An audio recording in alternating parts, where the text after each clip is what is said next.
Oh, welcome to this sixth edition to the Salon of Classical Architecture. And today we are going to start with elevation cityscape.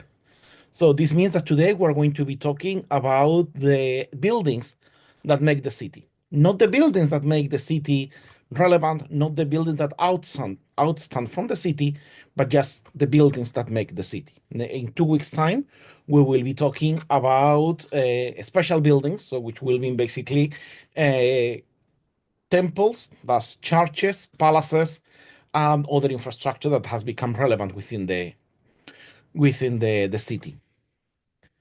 And to start with, to start with this brief view, I want to bring Rome as the first building we're going to be seeing this session, this episode. You can call it as however you want. Is the House of Diana in Ostia Antica, built around the middle of the second century after Christ, and this is not a restoration. It has been preserved like that, with minimal interventions to just stabilize. And this is because Ostia was quite well inhabited until 10th century or so, when a devastating flood destroyed the city and basically covered the city in mud. So that basically preserved a lot of the city. And this is one of the residential buildings that we could see. And then this is the reconstruction, how it might have looked like. So it also makes us the idea of that the Romans also lived in what we could call nowadays gentle, dense cities. We're not talking about in which would something would happen in the provinces about 1 or 2 story houses. We were talking about 4 story houses, and apparently in the capital, in Rome itself, they came to have up to 9 or 10 uh, floors, which is quite a thing, considering that there were no elevators, and that normally, yeah, as historically, the limit of density in a city has been 4 to 5 stories, which is like the maximum that becomes comfortable to go up and down at least twice a day for not for an average human being, but for elderly people. So that's more or less the balance in here. Another, a slightly more monumental building as well in Ostia are the Orrea. Orrea in Latin means a store, the warehouses or the wharves. The Orrea Pagatiana and Epaphroditiana, which means that the warehouse of Pagato and Epaphroditos.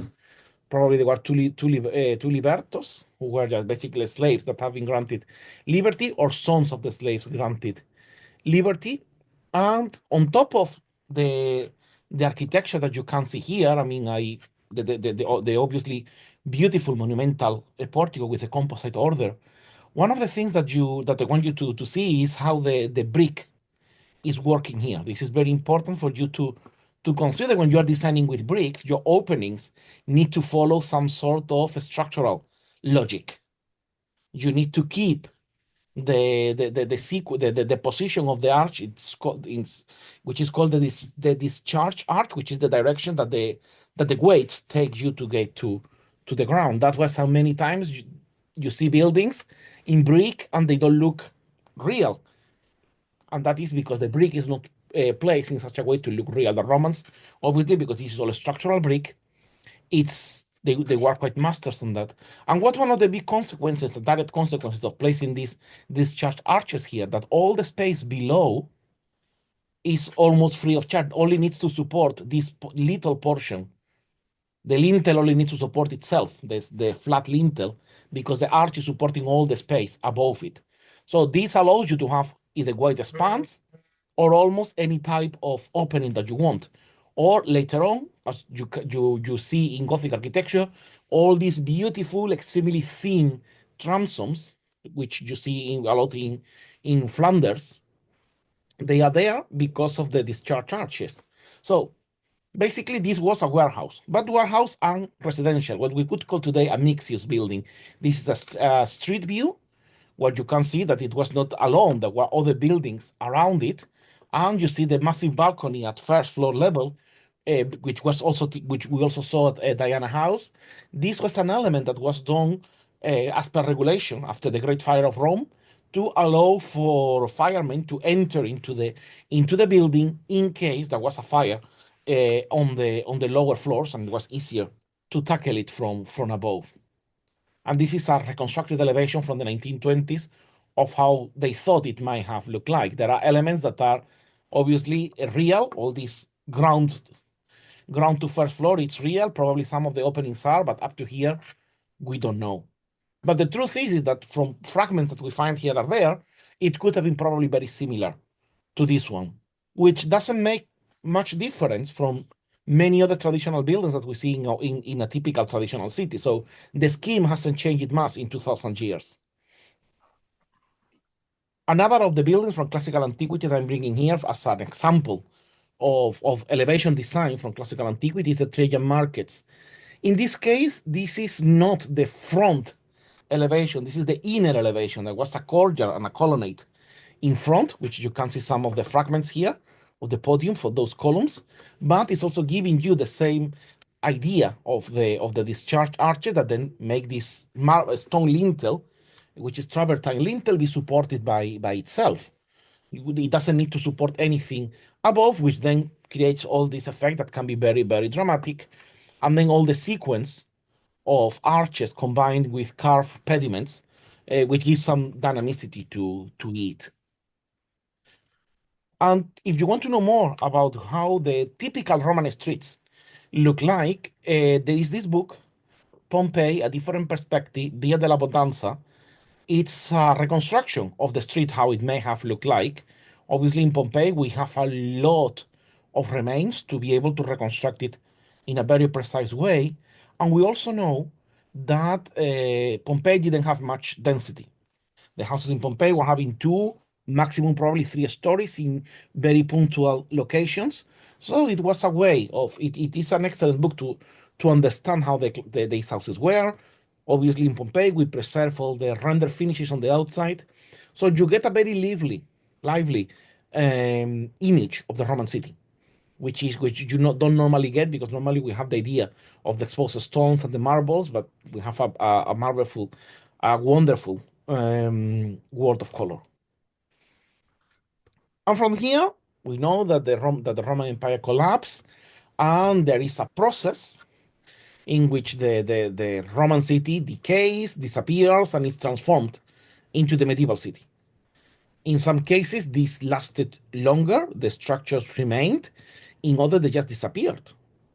And why disappeared? Because of disrepair, because they were covered with earth and with dust. And eventually, yeah, there was just a meter of earth, and then they built on top. So the Middle Ages, I'm not going to enter much into the how the architecture and facades of the Middle Ages. I'm more interested to come into more contemporary purposes, just for you to find a practical use. But it's very important that if you are to design in a city which has a medieval fabric, you understand the medieval fabric, you understand the precedents, and this is very important. And we will be talking about this at the end as well.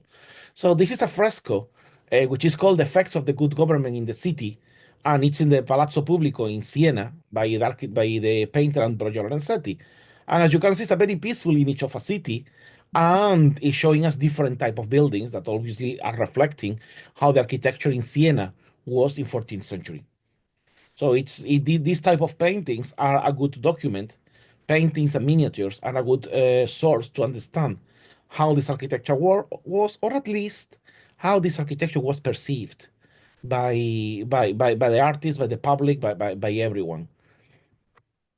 And actually is the base for future architecture. All architecture that populates our cities, especially in Europe and in a big part of South America, is, well, in South America is the sort of viceregal city, while in Europe is a lot of the medieval city which has been revamped and redone. This is Bologna, which is very famous for its porticoed streets, among many other beautiful things that the city has. And you can see here the variety of buildings that brings us the city, and the simplicity of the buildings as well. You don't have anything here. Everything here is beautiful. Nothing is outstanding. You might have a little bit of more complex balcony with a balustrade. This building seems to have a bit more of a door of opening surrounds around it, But then the arches are very simple pilaster. This one that has a bit more elaborated columns is shorter, narrower. So we get a big variety of architecture there, which is the cityscape, the elevation that makes the cityscape, different heights of windows, different height of different elements, because each building was done in by on its own term, by its own, and then they obey to their own conditions. Some clients might have wanted taller ceilings, other shorter ceilings, and so on. So that's why you also get a big variety on the not only on the window heights but on the window sills, and a variety of roofs. Obviously, I mean, considering that we're working with traditional architecture, normally the roofs will be sloped to prevent the rainwater. Or only in very southern locations you will get a traditional cityscape that has always been flat, and that doesn't happen often. Mostly they tend to be sloped roofs. Places where you find the flat roofs traditionally, it's probably Egypt, a little bit of Libya, but not even in Algeria, Morocco, southern Spain, Sicily. You find the flat roof. The flat roofs came later, came during the 20th century, when obviously the techniques allowed for a better waterproofing. And then in the successive repairs of the house and refurbishment, they just removed the tile roofs and changed it by flat terraces. And eventually they just built with the flat roofs. Making another jump, we are in Lyon. This is a typical street in Lyon, and you can see how some of the elements have changed. As we go northern, the city, the openings become wider. Why? Because you need more light. But that at the same time was contradicting or jeopardizing the idea of keeping the house warm, because more openings with more glazing area means more heat loss. So the whole cityscape in the half north of Europe will be always a struggle between getting more light and achieving more and achieving a thermal comfort, which also at the same time created the problem of of structural problems. And also it was enhanced by the Protestant idea that because you don't have anything to hide to God, you don't have anything to hide to your neighbors. So you could have big windows so that your neighbors could see inside, while in southern latitudes it was more like to protect your intimacy and to protect yourself from views, or be but not be seen. A similar thing, similar cityscape, which is because they are actually very close. I'm bringing here the old town of Geneva, where you can see a very similar situation, a big amount of windows and similar architecture, very simple. We have some elements. Obviously, this is the police station, which is 19th century building that keeps a higher structure, higher building, and then the rest of the buildings keep a very humble appearance, no matter if they are stone or they are rendered. And I wanted to bring Geneva especially because Geneva was always a very discreet but wealthy city, which allowed to develop a very sturdy and well-preserved architecture that then didn't disappear in 19th century when the city actually went to the massive expansion. It could stay because it was actually very good quality, which we will see later was one of the reasons why the architecture was disappearing during 18, 19, and early 20th century from the cities. But in parallel, you can see that this is the space inside the walls. It was heavy, was highly dense because you didn't have a space to do anything, or sorry, you didn't have a space to expand. You were always inside the walls, so the only way to grow was up. I suppose this is one of the surrounding neighborhoods outside the walls. You can see here how the density went down, and specifically this one was a planned neighborhood from 18th century. You can see how all the facades are perfectly aligned. We're not having anymore the variety of windows, of window heights, window sills. Now everything is aligned. There are some openings that are changing, but the rest goes quite aligned. And it's one of the consequences of planifying the city. When you plan the city, you have to also to plan the buildings that are on it. But there are different degrees of planning. This is Shatiba. in East Spain, in the area of Valencia.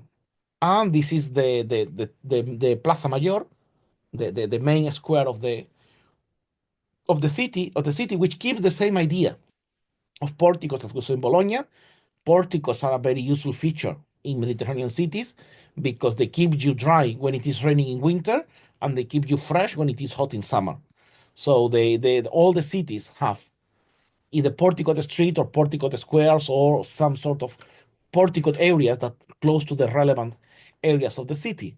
And here you can see that eventually it looks like the town hall, the council, wanted to unify all the bottoms of the house with sort of elliptical arches and Tuscan columns, while the top of the houses remained as everyone could want to do it, but they follow a very, very similar scheme. And also it's telling us about the structure of the house. You can very clearly see that aligned with the pillars, we have thicker walls that are supporting, that are having a more important structural role, while the areas that don't have, that are just above the arch, have thinner walls. You can very clearly see the difference, and more openings just to lighten the facade. This will be a principle that it will be repeating a lot over the different structures that we will be seeing.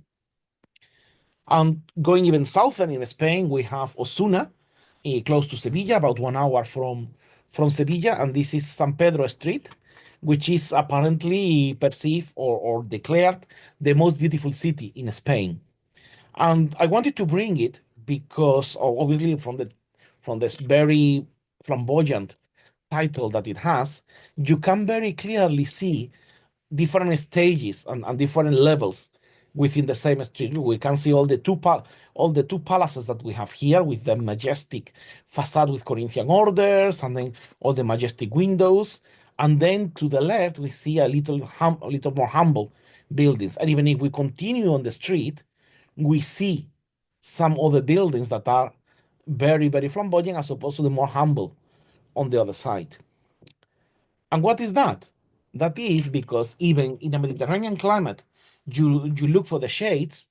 You don't, even if you look for the shades, you don't want to be all tiny shades. So all these elements that you see here are facing north, meaning that they never get sunlight.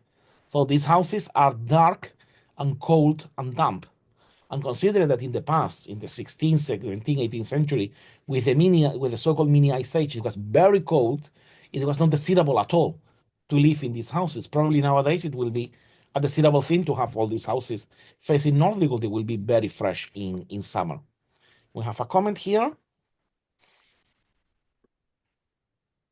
What an unusual street. You mean this one, the San Pedro Street in Osuna? It's but at the same time it's very unusual, but it has all the elements of typical streets from southern Spain. It has concentrated in a higher way, but you have all the elements that you see. If you consider individually, everyone would identify a building, everyone from southern Spain, I mean, would identify a building that it's similar that the one they have in their hometowns, because this will be the palace of the local noblemen, and these will be houses for the rich farmers. And then if the house is even lower, will be the houses for artisans and for less affluent people. So you have a big combination. And if you ever go to southern Spain, you have the chance of visiting Osuna. You won't miss San Pedro Street because it's one of the two main streets in the city. This is a residential street, but there is another commercial street to the other side, and everyone will point you to this beautiful street, which also, from the angle this picture has been taken, you have amazing views to the main church and the castle, which are obviously on top of a hill. So it's quite a beautiful place to go, but it's also telling us about how the facades are organized, how the facades are composed. If you are going to do a project in Osuna, that will be probably if you go for a walk and do a well-drawn analysis of the facade that you see here, you get the precedents on which to base how to design a facade. You don't need to go to a palace like the majestic palace that you see here or the ones that you will see down the road. You don't need to go that way. If you don't want to, you can still do a very beautiful architecture with very humble elements. And that's what makes the cityscape interesting. This is Sevilla, which is a much bigger city, is the capital of the region of Andalusia, all important since Roman times. And I wanted to bring it because this is also for the, as we are talking about the streets mostly, even if the class is about elevations. Sevilla during summer, the streets are covered. The main streets are covered with awnings in the evening. You know that in Spain, usually at lunchtime or midday, all the shops close and then they open around 5 or 6. So during that extremely hot time of the day, the awnings will be uh, extended over the street, and the street will be watered. So that way, the evaporation of the water and the awnings, together with increasing amount of shading, will create a very fresh microclimate that will make the street fresh, ideal for you to go and spend the time there to socialize or to spend more money. And seeing this is a bit of the evolution in the Mediterranean.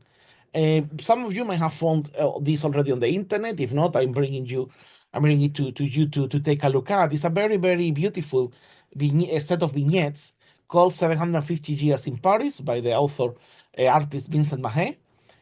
He converted this into a book, which explains further the evolution of Paris.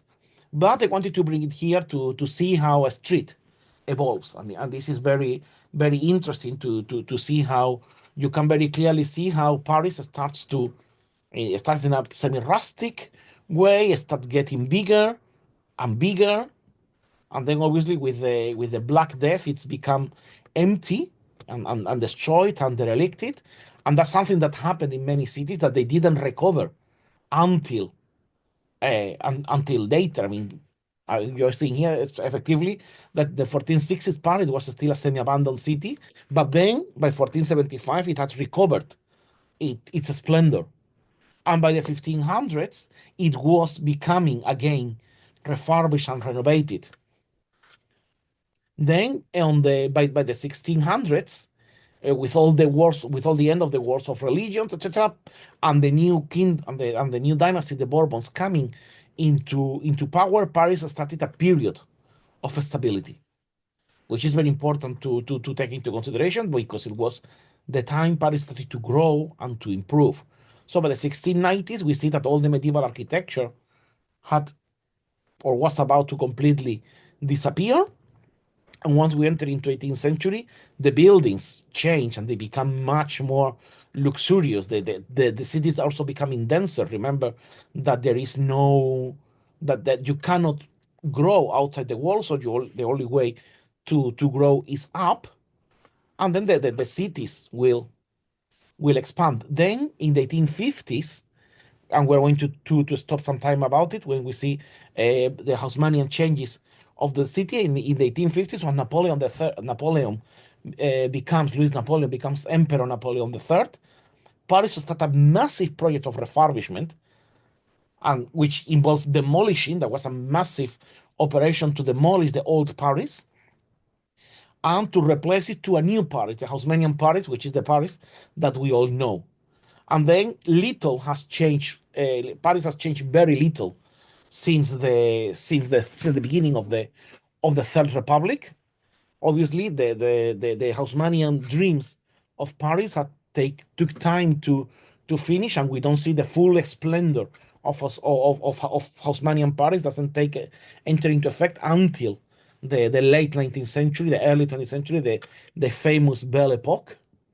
And then since then, there has only been some refurbishment and some changes done through modernization and through rehabilitation of the city. And in the case of Paris, because the whole city center was protected, only very little things could be modernized or attacked by the modernists. So this is giving you a very beautiful and fun way of seeing how the same street of Paris evolved. And also bear in mind that the portion of city we're analyzing hasn't changed. The width is the same, and we have gone from three little buildings in 13th century to a single building by 21st century. So this is also something that's happened a lot in the city, that the properties concentrate and the buildings get bigger also through concentration of properties. And this is the result. This is the Paris that we can see nowadays, the Paris that everyone loves, the Paris that everyone is talking about and keeps not only for the typical touristic attractions or the famous Emily in Paris and other series, plus the romanticization of Paris, but also as a city well designed. And we tend to think, oh, it's just a matter of doing these buildings and putting them back and copying this architecture. But no, there is a massive amount of urbanism behind, which started in the 1850s. So that's why I wanted you to take into consideration. We're going to see a very brief evolution of Paris. In red, you can see the city of Paris in the 1840s. And then after Napoleon becomes emperor, Haussmann, who was the mayor of Paris, and annexes almost the same area of the city around to create to enlarge the city, and then it starts doing a lot of urban interventions, a lot of street demolition and street renovation. So those streets who were not opened, it's almost the Italians call it sventramenti, like slaughtering the whole city. They they were not. I'm bringing here another one which is by stages, so you can see the streets that were opened by 1844, 1862, 1870, and 1890, the ones in blue. So why wait 20 years after the fall of Napoleon, the Haussmann plan was still taking place and operating around the city. So this is very important for you to see the evolution. And here is another one more detailed, which you can find in Wikipedia. And it's very interesting because if you click and zoom on it, it tells you the year on which a street was started and finished. So it's very good to understand a bit the better the evolution of Paris. But it's a massive intervention, which after that intervention was coming another different architecture. And if you want to know more about Haussmannian Paris, because it sometimes it becomes difficult to know more about this architecture because it hasn't been very much published, because it was too recent for historians to take care about it. And also you may have realized that when we read books of architecture, books of history, there seems to be like a hard stop in 18th, 19th century, and in some cases in the Middle Ages. So for some historians, nothing happened between 1500 and 1950. There is like a gap, and then in 1950, the glorious modernism is back. So it's very interesting, and you see that as well a lot in cathedrals. Don't you see the history of Notre Dame, for example? Now that we're talking about Paris, they talk very extensively up until beginning of 16th century, and then they will be talking about Vielle-le-Duc a little bit, and then about the fire.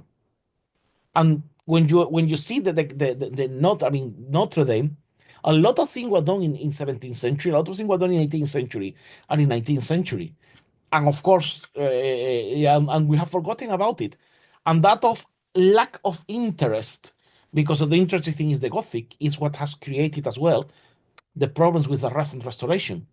Everything that was not medieval has been taken out and substituted by modernist pieces. What a convenience for the modernist.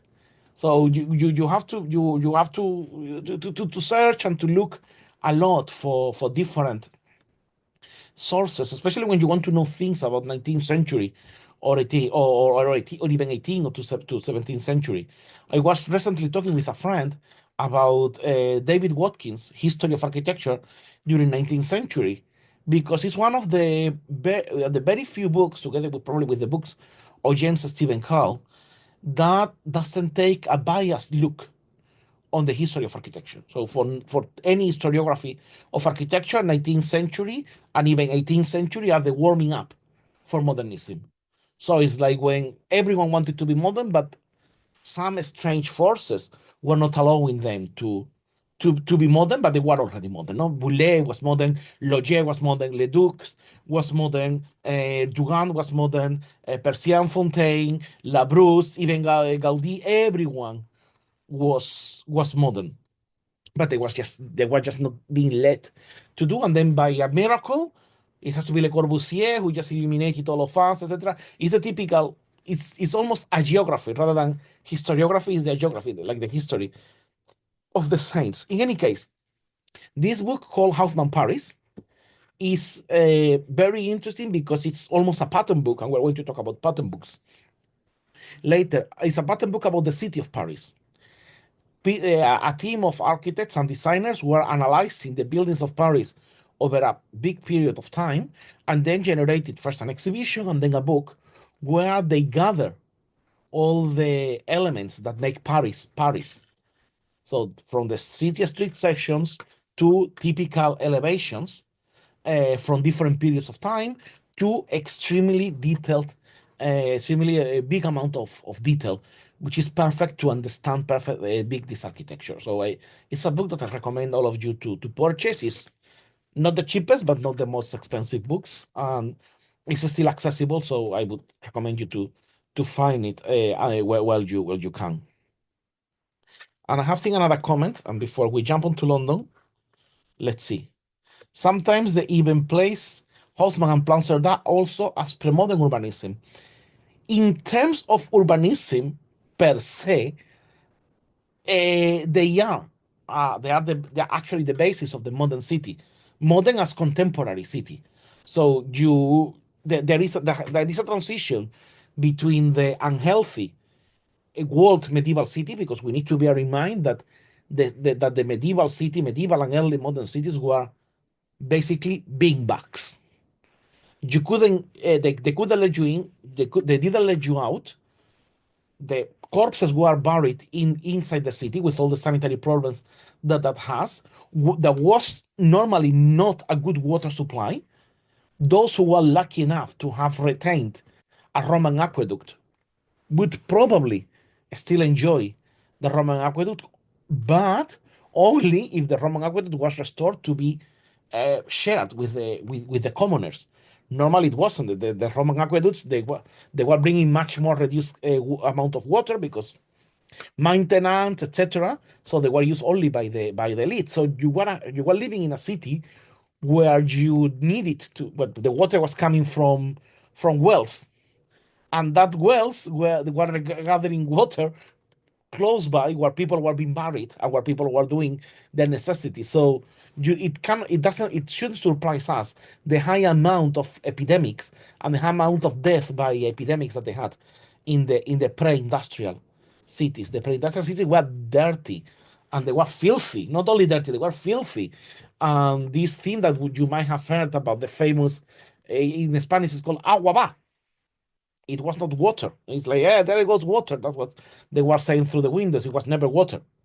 It was something else.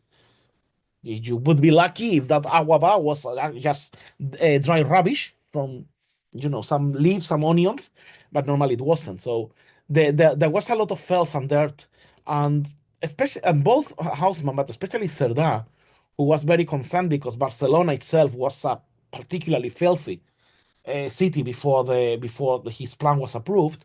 They wanted to improve the conditions of the people, but linking the plan Cerdà with the plan we seen by Le Corbusier is a bold exercise. So it's the basis, because you cannot understand Le Corbusier without the plan Cerdà, but you can understand Cerdà without Le Corbusier.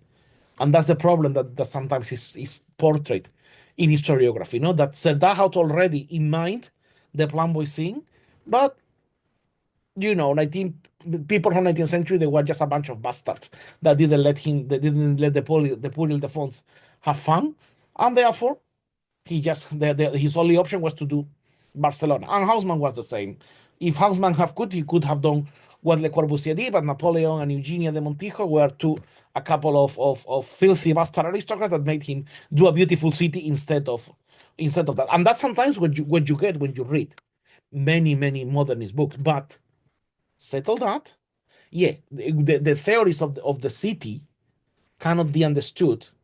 The modern way we have the city, the water supply, the electricity supply, circulation, the amount of public space inside a city they couldn't be understood with Cerda. Cerda is actually the first person in putting a number of a square meter of a square of public space a square meter per person, which was very little. It was about half a meter per person. So was very little what we have put in, but he's the first one in putting that.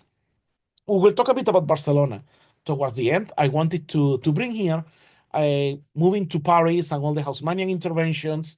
We're moving to a different type of urbanism, which is the British urbanism. And I think that with this, we have like the three ways of the industrial city. One is Paris, in which you have the urban interventions to modernize already big city. You have Cerdan, which is the extensive urban growth through a grid that extends the city, an extension, and then you have UK that didn't have a plan.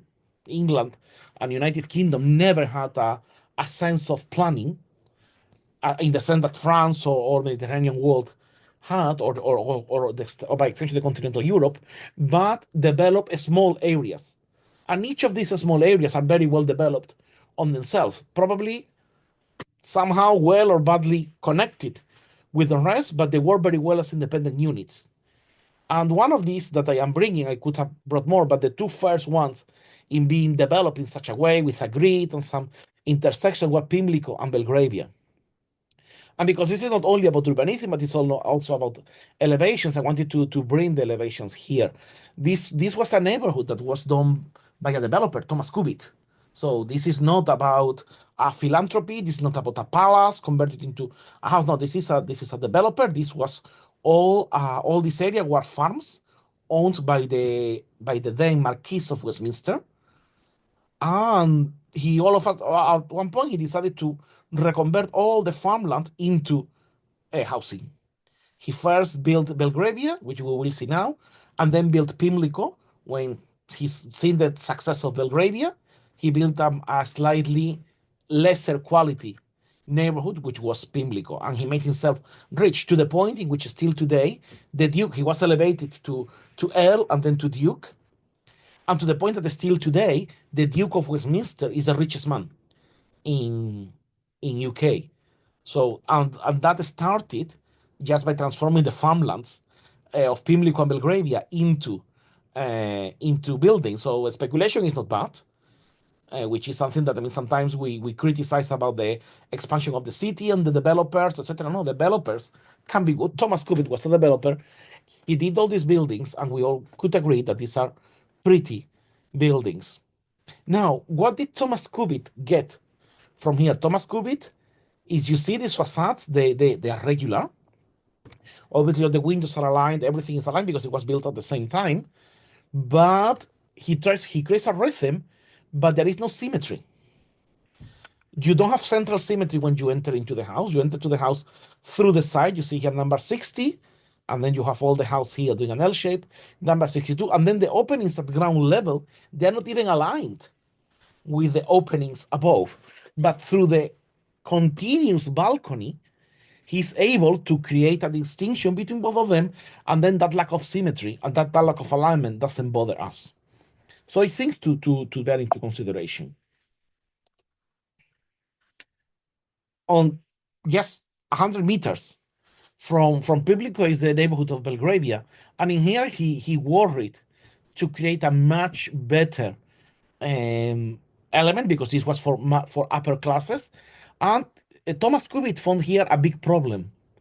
How do you do big elevations of a massive long street, creating a sense of luxury without looking hyper flamboyant and without having to create a palace every three windows? So here he took the idea of wider architecture, which was already being done. Robert Adam already did in a building called the Adelphi. And as you can see in the image above, the image above, you can think that it's a palace, but no, it's a set of houses. It's a lot of houses. Every three windows is a house, and the only one that is a bigger house is the one in the center, and then the pediment that has five windows. So, and with this, you have a very, very clear sense of hierarchy, of facade, of rhythm, but then every house individually considered is not it is it has its own asymmetry because you can see the doors here under the balcony that are creating a symmetric entrance, but still the whole composition works. And even on the sides, you can see here one, two, three door, one, two, one door, and so on. So you have a clear rhythm.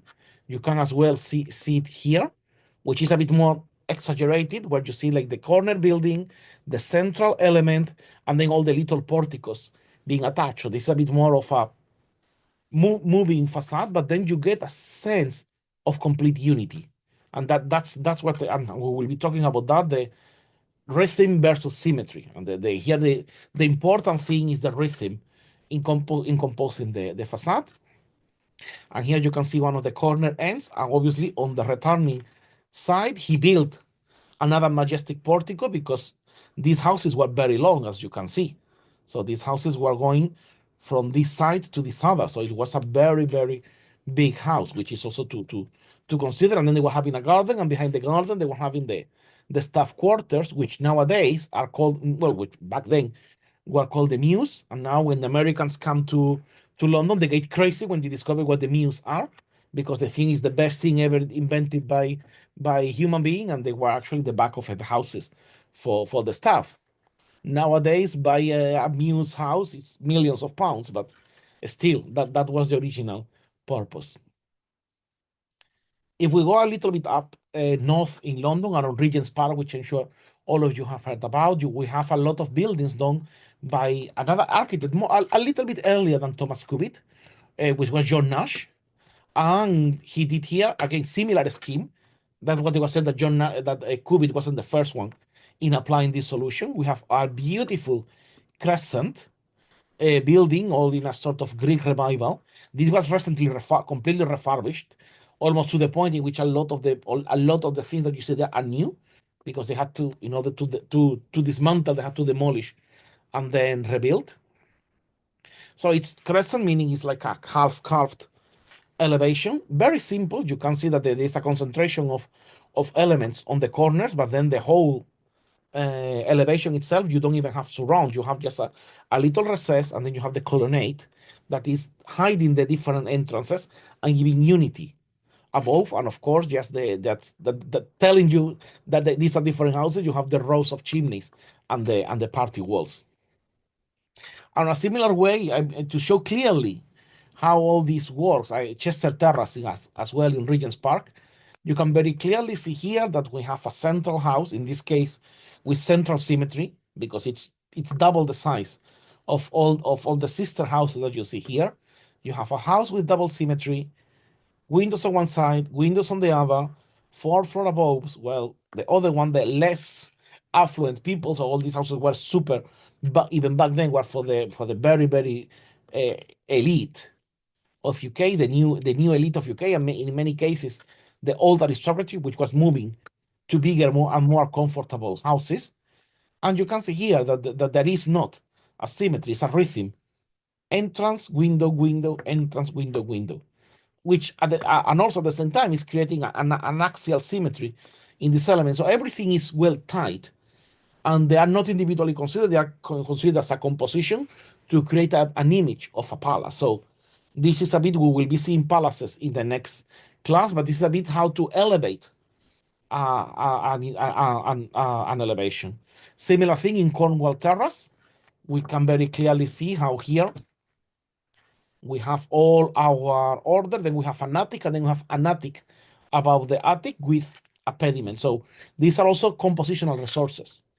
We are not doing a sort of Vitruvianistic classical architecture. We are doing neoclassical and taking the classical language to its extremes to give an answer to certain functional requirements. So I am talking a little bit like a modernist, but you also have to see that neoclassical architecture and classical architecture, they defend a purpose. They serve a purpose. They're not some idealistic, romantic thing of people living in harmony with nature. No, it's an architecture that needs to solve certain conditions of the human being, that obviously by achieving the level of beauty that they're achieving, they are also enlightening your life. But all the things that you see in this picture they are done to give an answer to a need, and they have a function and they have a purpose. And if you take them out, probably the elevation won't work.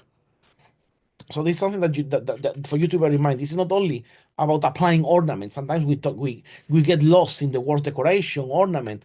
No, these are structural. Even they are not um, architectural structure or structural from from an engineering point of view. They are key points in the facade composition, and they are, and without them the facade doesn't have any sense, the program doesn't have any sense. And do the mental exercise. If you remove all the columns, cornices, everything, what you get is a typical dual modernist block. We're coming out of London now, and we're going to the city of Bath, which is very beautiful. So if you ever come to UK, I recommend you strongly to dedicate a day to go to this beautiful city. Even more if you're a fan of Jane Austen, of course. And the whole city of Bath was founded around an old Roman bath, which initially there was a navy built on top of the bath and the small Roman settlement. And eventually, after the Reformation, it became a city. It became fashionable in 18th century, thanks to the thermal waters that it has. And then the city expanded because it became the fashionable place to be. So everyone had a house in Bath, and there was a lot of movement around. And Bath was perceived and built then as a new neoclassical city.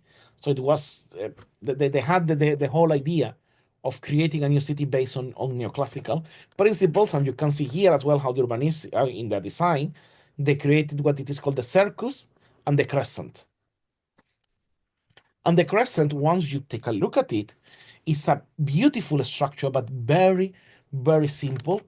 It's a simple colonnade around that is still containing houses, one window, one door, two windows, one door, two windows, interrupted only in the center and in certain points where the colonnades double up to create a more relevant entrance.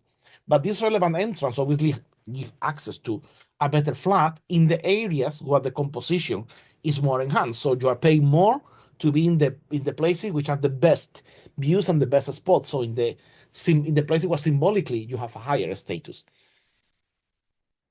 And you can see another image here of the crescent, how you have a very unifying facade at the front, while the back is like another world. Everyone, obviously, at the beginning they were all similar, but then the back facade started to change to accommodate individual needs.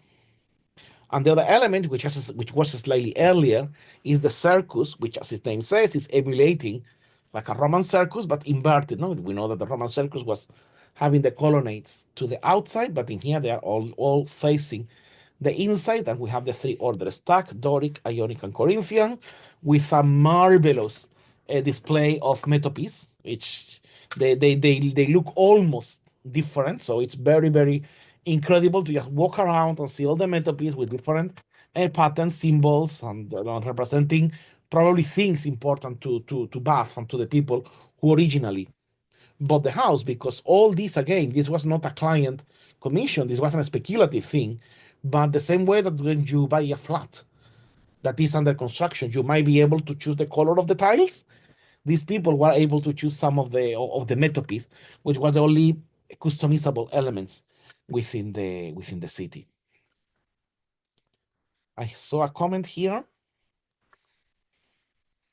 Ah, oh, very well done. Thank you for sharing that image. I think it's quite clear how you can very easily beautify a building, and also how a beautiful building can lose its beauty by that. And that's also that happened quite a lot, unfortunately, in history. Madison Square Garden is one, or Times Square in New York is another one. There was a very beautiful Beaux-Arts building, and then it was stripped down of everything.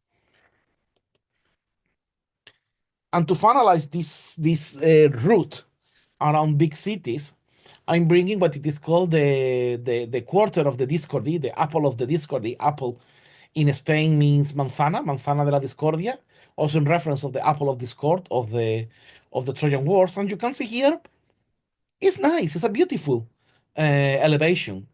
In Barcelona, this is in the 1880s, Barcelona. But let's look at what happened by 1910.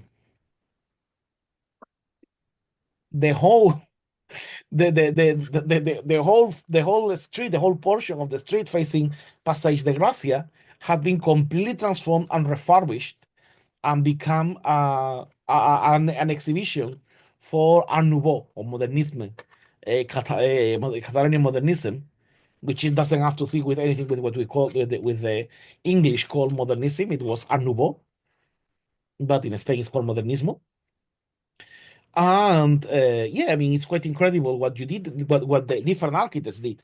And here you can see in the corner, this is Casa Batlló by Antoni Gaudí, which I wanted also to put in context so that you understand. And a lot of people, when they go to Barcelona, they realize about that Gaudí was a genius, but Gaudí was a song of its time, and there were a lot of very talented architects doing similar things.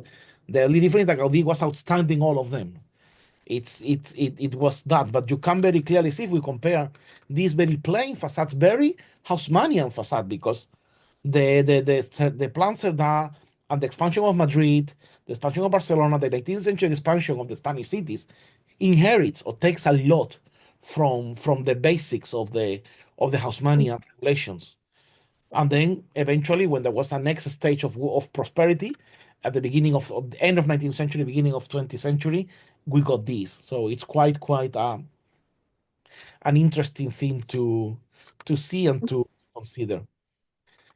And then modernism came. It's almost like that. No, it's in less than 20 years we went from having competitions about which was the most beautiful building in the street in Passage de Gracia to concrete, metal, and glass, and more concrete to almost to somehow sort of dystopian creations. That was the and it was because initially blinded by technological progress, we bought the ideas of that, and there was also a will. The initial will wasn't probably to build ugly, but there was so much excitement about that everything was forgotten. Everything was, I would say that forgotten was oblivion. It was like ignored. All the presents were ignored because we were just onto a fashion, and we're still living the hangover of that fashion. It's a bit like when happens from time to time when people start throwing away things, and then they realize that they have thrown away too much things, but there is no way back. This is a bit what you get there. I mean, no matter if we're talking about concrete, iron, glass, or even the so-called tropical modernism that was supposed to redeem Africa from architecture and still hasn't. So before we enter in, we start into the part which is like sort of, I mean, I wanted to have like the nice part of the president, a bit of a sad part with what happened in 20th century. And before we start with things on 21st century, any question or any comment about what we have said till now? Okay. So we're going to see now some examples of contemporary examples of architecture. So this building that you see here, this beautiful white stone building, white Portland stone building, is by the Studios of Architecture of Stanhope Gate Architecture. It's in London in Mayfair, and it was finished in 2018. So we are not talking about Thomas Cubitt or or John Nash. We are talking about Alireza Sagarci, an architect that is still active nowadays and did this wonderful building. These elevations are available on their website, and I'm bringing as well because, as you can see, they're very beautiful elevations. And sometimes we think, oh, you cannot do beautiful architecture because AutoCAD doesn't let you do beautiful architecture. Well, here it is. I mean, this is not done in AutoCAD. This is called in a program called Vectorworks, but still, this is a very beautiful architectural drawing.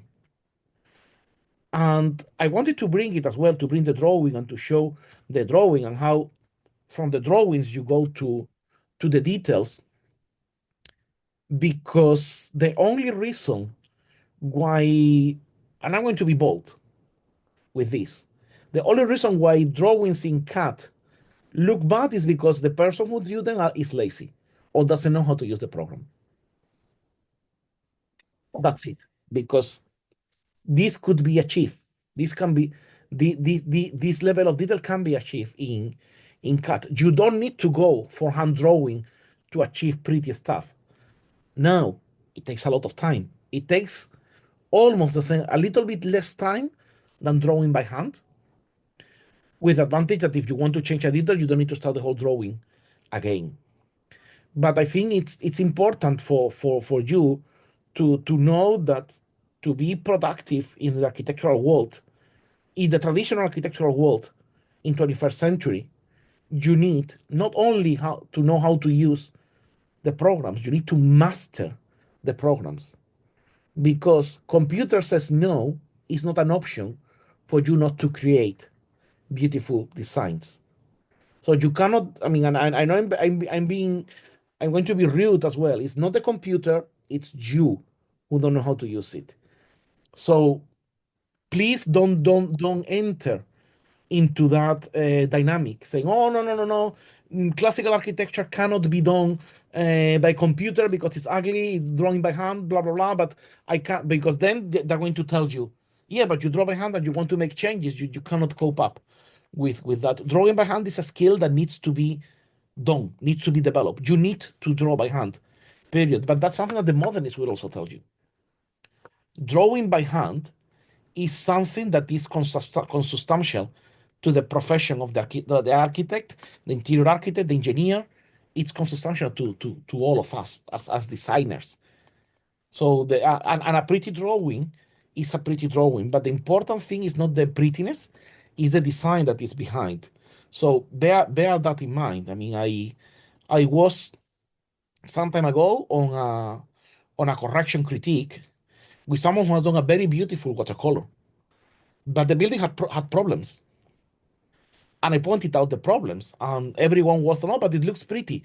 It's a beautiful watercolor. And I say, no, but being beautiful is not an excuse to not to be good architecture. And we need to bear in mind that when we are drawing by hand, when we are designing, we are doing a design of something that is going to be built. The drawing is just a mean to get that. It's not the final purpose of the thing. This building, these drawings look super beautiful, look very pretty.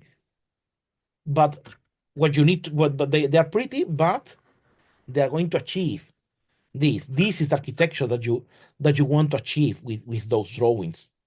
And that is, even see, for example, here that the criterion changed and it became more elaborate. That can come later through further detailing. But the moldings, but all the elements are already there and needs to be drawn, properly designed, and care needs to be taken when you draw. And you can achieve that with AutoCAD. So if you, I mean, I know it might sound harsh, but if you don't achieve it, it's because you haven't tried enough, and you need to have that curiosity. You need to challenge yourself when you're using AutoCAD. Oh, and this is something as clear as the ellipse command. No, a lot of people, instead of drawing an ellipse through the geometrical method, instead of drawing an oval through the geometrical method, they draw an ellipse. And then they complain that things don't match, and I cannot get this, I cannot get that. No, I mean, it's that. Or now when you use BAM, they tell you, no, you cannot have a round room. I was recently doing a project. No, you cannot have a round room. Why not? Because I cannot do it on Beam. I say, don't tell me bullshit. Excuse my French. It's not my problem that Beam doesn't allow you to do that. We have been doing round rooms all history, and now no computer program is going to tell me that you cannot do a round room. So it's not the computer saying no. It's the person saying no because they don't understand the computer. I'm sorry if I am being harsh. Sorry if anyone gets offended because of this, but it's a bit of a truth, especially in the realm of traditional architecture. Because I see this debate a lot, especially from people who are either young students or non-architects. And they think that the goal is to do pretty drawings. I say no. The goal is that those pretty drawings are also good designs. And there is a big difference between both, unfortunately.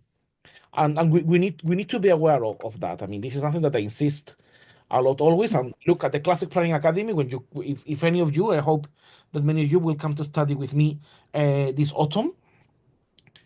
We draw by hand, so AutoCAD is forbidden. That's out of question. But you still need to. But you are working by hand as if you were working by CAD, by doing something that can be built, and that is a bit what I need you to bear in mind. Now, after having had a go on all of you, excuse my French about of that. We are seeing another beautiful building by Adam Architecture in St. John's Wood. In this case, it's a very quirky building because we have three different entrances, two with a portico, another one here, a little bit hidden with the keystone, giving access to three different windows, but different dwellings, but at the same time, it looks like a single house. So there are different ways of creating a big composition and then creating different dwellings within a big unit. We saw before in Thomas Cubitt, we can see here in this building by Stanhope, it's a single entrance, but again respects the idea. See that we have a central symmetry, but the entrance is on the side. So it's playing a very interesting balance. More from modern architecture, Pondbury, which has been one of the most celebrated cities of the new urbanism. I would say that you have Pondbury, Cajala, Val-du-Gop, Plessis-Robinsons. So you have several of them that have been popping out uh, with different levels of success. I would say that Pondbury is basically a royal foundation by King Charles, while Cajala, Val-du-Gop, and Plessis-Robinsons is basically a city that reinvented itself, while Val-du-Gop and Cajala are new developments. So we are going to see that we're not going to see much Plessis-Robinson because I'm not very much familiar with it, but I'm going to talk about the architecture and the architects that I know that have been working in Pondbury, Cajala, and Val-du-Gop. And this is a very beautiful building by Adam Architecture and bringing more of them here where you have individual housing, but in many cases they have different dwellings. You enter through a single door and then you have different flats inside. Or in this one, you can very clearly see that the house to the left, sorry, is an individual house, while the house to the right is probably um a multifamily house. And also building all these things hasn't been very expensive because obviously you are building in a row, you're building massively. So it's the same thing when you order in bulk, things get cheaper. So all this architecture has been recently built. It's reasonably priced, and it's a demonstration that you can achieve all this beautiful architecture without any extra cost. More buildings here showing different traditions of architecture in UK. More neoclassical, a bit more Victorian with all these lovely ironworks at the bottom. And we're coming back to another building by Stanhope. In this case, it's a development in Val-du-Gop. As you know, Val-du-Gop is the city that Disney is creating outside Paris to basically become the dormitory city of Paris. And they have several quarters, and every set of time they just do a small competition restricted within selected studios of architecture to propose a development. Normally, Disney proposes the theme, and the architects propose. In this case, the theme was at the Faubourg, and the Faubourg is the name that the old pre-Haussmannian Parisian neighborhood had, so they were called Faubourgs. So in this case, the office Stanhope, again, they did quite nice buildings in CAD, and then they were transformed into a watercolor. But as you can see, there is no difference. Obviously, the watercolor is adding a little bit more of color, but the watercolor was done on top of the buildings. It's not the buildings done on top of the watercolor. So it's things for you to bear in mind that when you are designing, you can achieve very good quality CAD drawings if you put enough time. The thing is that they take a lot of time. And this is the final result. It's a wonderful architecture, and they managed to achieve different sort of small quirks in different levels. You can see here that the the windows are almost aligned, but then it's just by changing little things like the band where the balcony sits as opposed to this, which is like a proper window with a balcony. They haven't they haven't managed very well to deal with the space for cornices, pelmets, etc. But still, I mean, it's quite good. You have here a very beautiful. This was inspired in the artist studios, so you have here a very beautiful a metal structure. It's not anymore cast iron. It's a metal structure that is emulating the cast iron artist studio you could see in Paris, and here it's the facade. Also, something to consider, which is now the standard in France. All these buildings are made out of concrete. I think I have a picture here. So this is the inside of the development, which again very lovely balconies in metal and a sort of fountain, just creating us an access through one of the entrances. And here it is. This is what I was saying. All the buildings here, you can see very specifically in this one, all these buildings are done in concrete. And by done in concrete, I don't mean like a lot of you might imagine the pillars and the slab in concrete. All walls, including internal partitions, are done in concrete. So all this is poured concrete on it, like if you were doing a mold. You take out all the coffers and you get the structure. And then you render. It just has a very little thin layer of render, no more than 3 centimeters, because it's the maximum that you can have in a render without the render falling and creating problems. The moldings are done in most of them in reconstituted stone, and only key elements are done in natural stone. So I think that, as far as I can remember, I think that, for example, in here, all these elements, all these door surrounds are done in natural stone, but all the moldings that you see there, they are done in reconstituted stone. And this is, I mean, without wanting to compare, I know that this is much more costly developments than those in Plessis Robinson. So Plessis Robinson will probably be using less natural stone, more reconstituted stone, and more render. That's why some people might criticize them looking a bit rough, but that's a bit the thing. That's a very interesting question, Francisco. In France, to date, 2025, it is cheaper to build partitions in concrete than in ceramic blocks, because that's the standard of the industry. I think that everywhere else in the world, doing a partition wall, a partition wall between your bedroom and the toilet in concrete would be perceived as a waste of money. But the industry in France has been evolving and moving towards that direction in the past probably 20 to 30 years. And now it is considered like a quirkiness to do a partition in ceramic blocks. It's really incredible. And when you speak with French architects, and they no, that's the standard. They might use ceramic blocks if we're working in a small building or something like that, but for all this massive building, it's all in concrete. And then when you go for offices, etc., what they would do would be the drywall, no, the plaster partitions with plaster boards. But the ceramic blocks, which in the Mediterranean and Spanish world is a rule, is the norm, to have all your walls done in the thin 10 centimeter bricks. In France is unthinkable. Even the bricks that are applied to the facade, you can see here, all this is brick.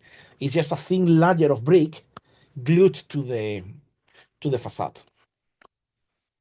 It's very interesting how France has moved into that direction. It's quirky, it's strange. I don't think it can be exportable to outside France, but for them it is working. And the example is Val d'Europe, and the example is Plessis Robinsons, and many others, because what many majors have realized, and that's also a little bit of how Plessis Robinson is taking more and more momentum, is that Val d'Europe is a very desirable place to live. Whenever they open this competition, the selling of the flat are sold. All the dwellings are sold in a very short period. Everyone wants to be there. Why? Because Disney built a shuttle train from central Paris to the park. But the shuttle train can be used as well for the people who live around.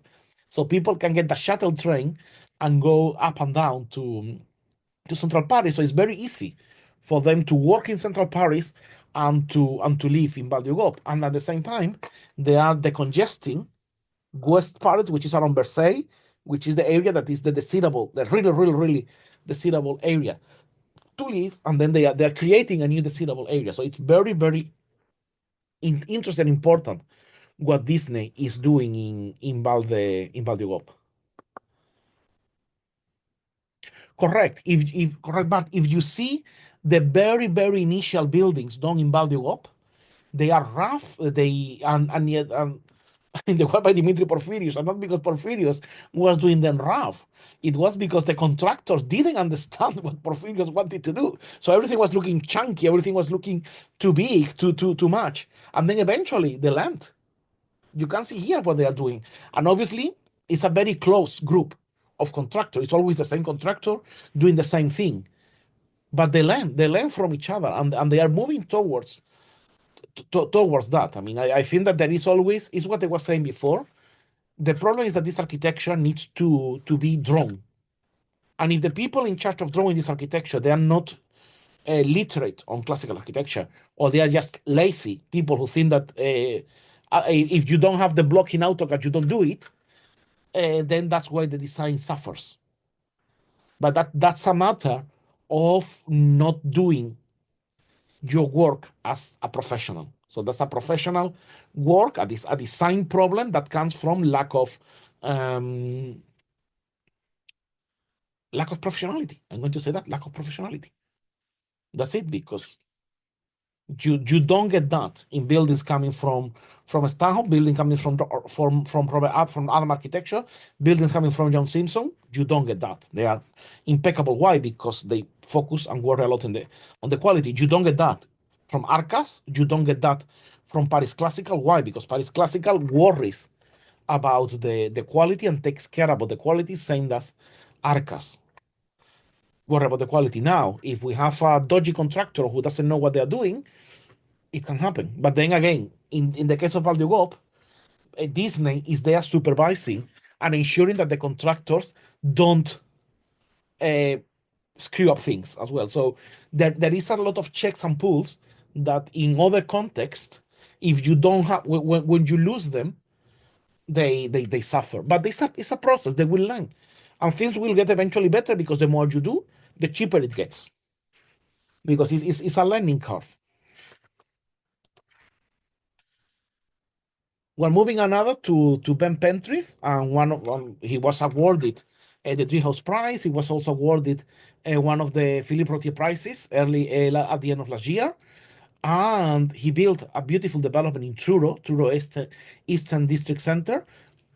He built here the idea of the crescent, really beautiful architecture, really really nicely done, and you don't need to do a lot of flamboyance to get there. Even the gutters can play an important role in a composition. See also the beauty of the metalwork. Everything. I mean, it's with the minimum expense, you get a big gain. He also did Tornagrain in Scotland, who was was probably why they gave him the prize, because it's the most recent development, almost about to finish. It's like a Poundbury, but in Scotland. Very beautiful. Obviously, the architecture is very Scottish, as opposed to the Merry England architecture that you see in Poundbury. But it is very, very interesting architecture. And just to finalize, we're having on the Anglo-Saxon and the Francophonie. We're coming to the Spanish world, because I know that there is a lot of Spanish speaking Spanish people here. And of course, we have to talk about Ciudad Cayala, which, from my point of view, I always say let's talk about Pomburi and more about Cayala.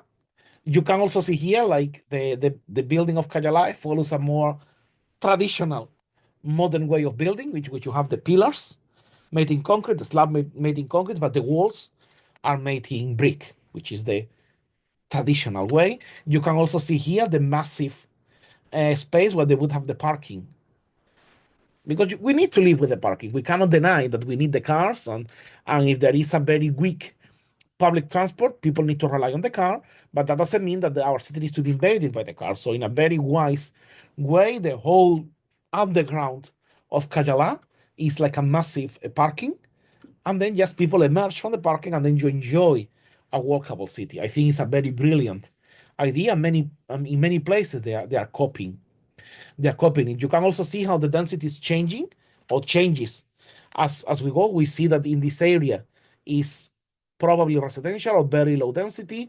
We have middle density here, and then we have a much higher density in this area, and more in the north.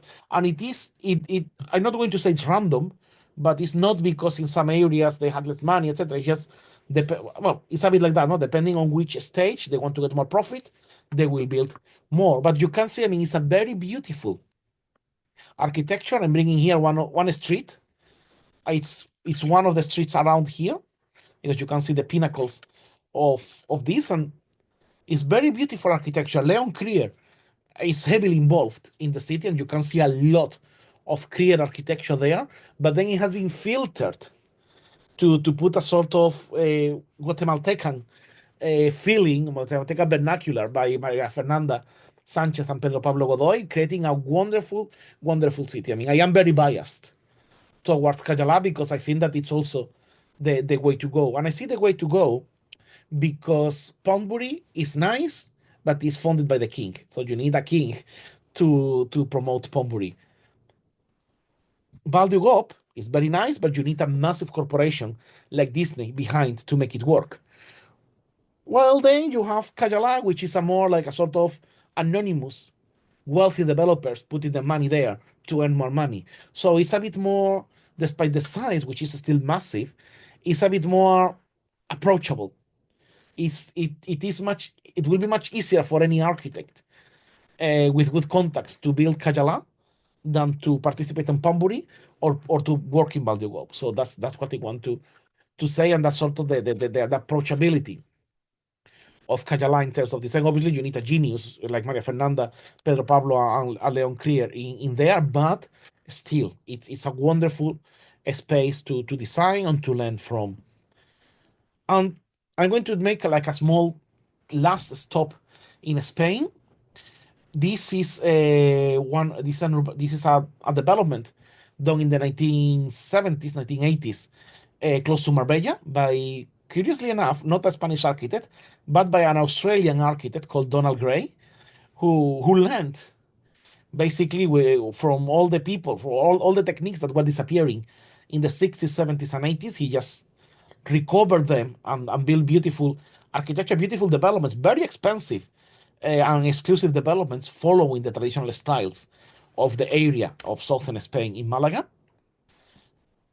I'm bringing another one here because I wanted to go to the medium scale, to the minimal scale, so to finalize and bring in some Spanish example. And this is a very interesting one. This is the village of Esquivel in Spain, built by Alejandro de la Sota, and this is an icon of modernism. And you're going to tell me, oh, Pablo, why are you bringing an icon of modernism in a place where we are supposed not to be modernist? But the reason is that Alejandro de la Sota, in this specific one, he followed a very traditional pattern of city making. And I'm going to tell you some of the ideas. The whole city, as you see, has the shape of a fan. It has on one side to the south the school and the church, but to the southeast, and then to the other side to actually, no, sorry, to the south, yeah, southeast, and then to the northeast it has the square with the town hall. And remember when we were talking about the portico, the square. This is a portico, the square. And then see the streets in first instance, you see, and they look a bit like it's a concentric radial scheme, will reduce, blah blah blah, Le Corbusier. But let's take a deeper look. There is a big avenue, pedestrian, by the way, connecting the town hall and the church, like a symbol of the municipal powers, the traditional municipal powers. It was built in the 50s. Then we have roads, but see how the roads interact. You enter into the road and they come on a cul-de-sac, and then you go back. So this doesn't look like a Corbusier. Corbusier would have done roads everywhere, and if a car hits you, it's your problem. No, here the cars go back. And more important, you have other streets here ending all of them in a little square. These are pedestrian streets. These are the main end, and these ones are connected. So you can walk from here to here. Well, if you want to drive from here to here, you need to leave and enter. So this is prioritizing the pedestrian character of the city because you have even a square. All this is the back of the houses. And the reason why De La Sota did this was an agricultural village. Why De La Sota did this is because people will come with their carriages and with their animals and with their tractors from the fields, and then would park them in the back of the house in the massive garage or massive backyard. And then this back street would be kept as back streets, while the front of the street with the entrance of the house, where the family would go out, would go in, where they would gather, keeps the sense of tradition. It's a very, very intelligent plan. And even it is celebrated as an icon of modernism in terms of architecture. But when you see what the architect did a big analysis on the typical architecture of the area on the province of Sevilla, Carmona, Osuna included, and then he came up with this. He came up with a typical vernacular architecture. He didn't come with a modernist architecture. He came with a proper vernacular architecture. You can see here this was the town hall, and you can see here like how all the housings were looking like. There is nothing modern in them.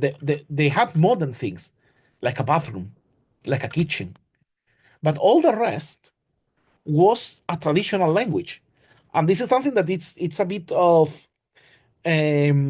outrated or underrated by modernists because they see the plan and they get the plan and they don't talk you about the beautiful neo-vernacular architecture that one of the masters of modernism was all of a sudden doing in the valley around Sevilla.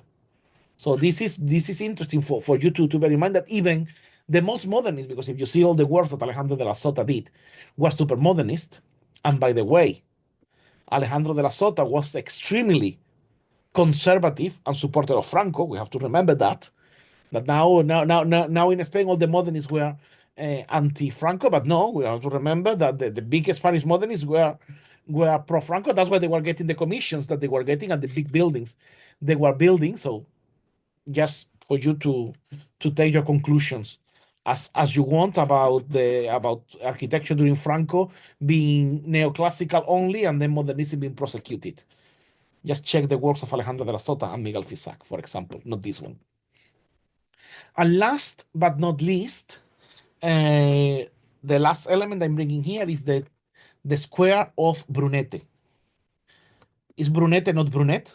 So be careful when you look for this on the internet because you might get some results and your browser might block them. So please look for Brunete under your own responsibility. But this was a city that was completely destroyed during the Civil War and rebuilt after the war. And all this wonderful square that you see here was done in the 1940s, following patterns of typical Spanish Plaza Mayor type. So that's what they wanted to bring about to insist on the importance of that. And before we enter into the tips, let's see the comments that you guys have written here. You mean surprised by the good quality or the bad quality? Okay, it's more you having a dialogue. Sometimes they do in historical town, like Bruges in Belgium has a huge underground parking underneath the old town. That's the best thing to do, and wherever you can, I mean, you solve the problem of the traffic automatically. It's not ideal, but I mean, people need cars and they have to be there. So to start the conclusion, some tips on how to design a facade. I mean, this is based on my own experience. You take it or leave it. I always you always have to design the plan with elevation in mind. So The plan usually is the first thing because the client will want to see the plan first, and you need to put the program in the plan. You cannot just put the facade and plunge everything around. Maybe yes, maybe no, but it's not always a good idea. Dividing the elevation in three parts, base, intermediates, and coronation, is always a good idea because you can concentrate your aesthetic efforts on the base and the coronation and then leave the intermediate flatter or more continuous or boring, you name it as you want. Be aware that the central axis symmetry might not be possible, and that's not a problem. I'm talking mostly about urban scale. I'm not talking about suburban scale. I mean, if you are building a villa, obviously symmetry would be desirable, unless otherwise stated. But when symmetry cannot be possible, rhythm is the important thing. You need to have like a rhythm that tells you what is going on in the elevation. The openings have to be aligned vertically or at least axially. So imagine that you have window in ground floor, window in first floor, window in second floor, and then in the third floor you have an arcade. So the arcade, one of the arches should be aligned with the axis of the windows. An even number of openings create better elevations, but if you are facing a continuous elevation, this may dilute. So if we're working in smaller portions, an even number of openings create better elevations, but if the wider you get, the better it is, the less relevant it is. And always learn from the local precedents. Check the local regulations, check the preservation area, check what they tell you, because in some cases, doing an elevation is a matter of putting everything in a table and kicking boxes, which some people might say that is killing creativity, or they might be happy with that, but it's something to consider. So if you are, we were talking a moment ago about Bruges. If you are doing a house in Bruges, you study the architecture of Bruges. You don't go to Brussels or to Antwerp. You study the beautiful architecture in Bruges, which is very beautiful, very interesting, full of multiple solutions. Probably, if you want to build a house in Antwerp, it's better if you go to Bruges to do it. But at the same time, if you're in Brussels, you cannot go to Bruges to find precedents because the architecture in Brussels is different. And I'm talking about Belgium, which is a very small country. Now, Belgium has the difference that the north is Flemish, the south is French. In UK, you don't have that problem, and you can go out to Leicester, you can go to Nottingham, you can go to Lincoln, and the architecture is very similar to London. Only when you're getting to York, the architecture starts to resemble a little bit Scotland, but you need to cross the border and be in Scotland for the architecture to look Scottish. While you go to the Irish architecture, it's a lot of English architecture through the heavy influence of England over Ireland. So the precedents are very important. You need to live with them. You need to learn from them, and they are the roots on which your architecture is going to grow and to thrive.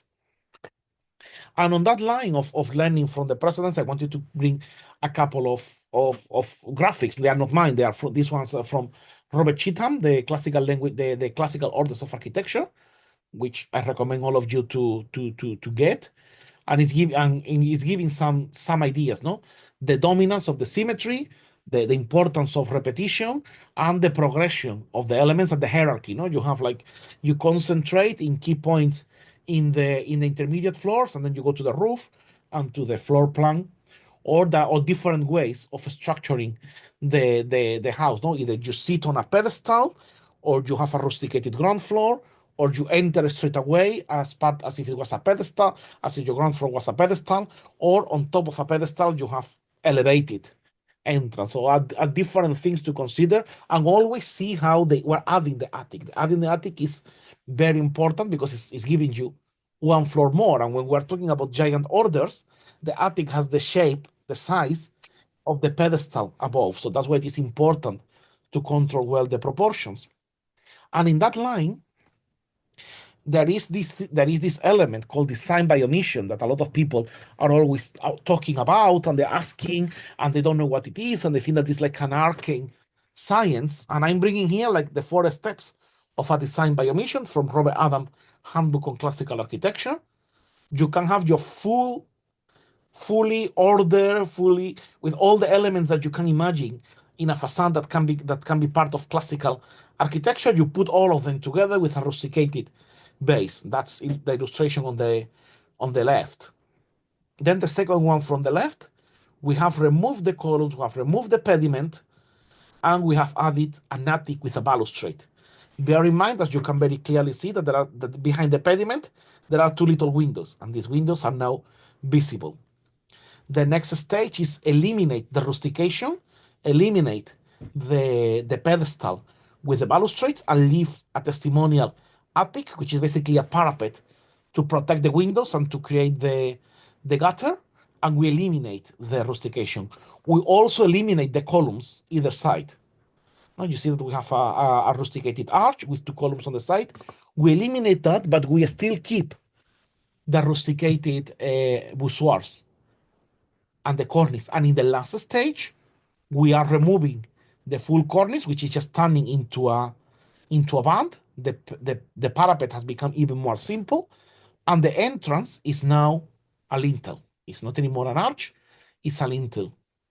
But if you see the windows, the proportion of the windows have all, in all cases, stayed the same.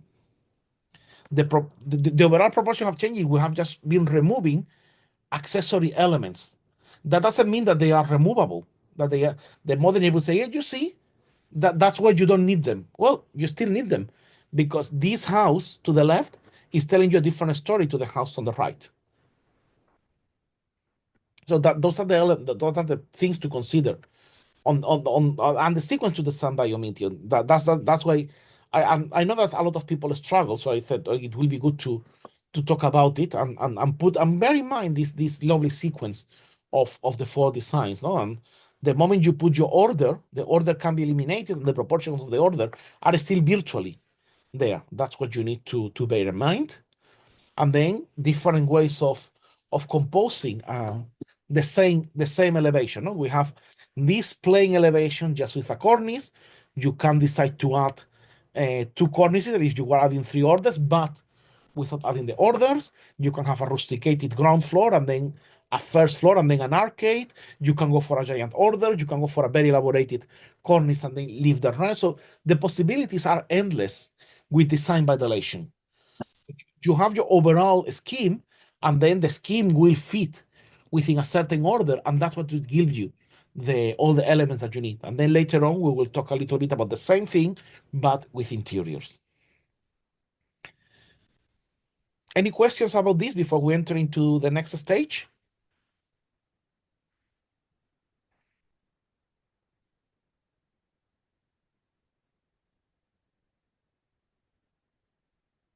No? Well, okay.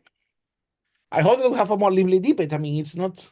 I mean, you know that you all. I mean, this stage you all will realize that I love talking, but I like also talking with all of you because I know that all of you have very interesting things to say.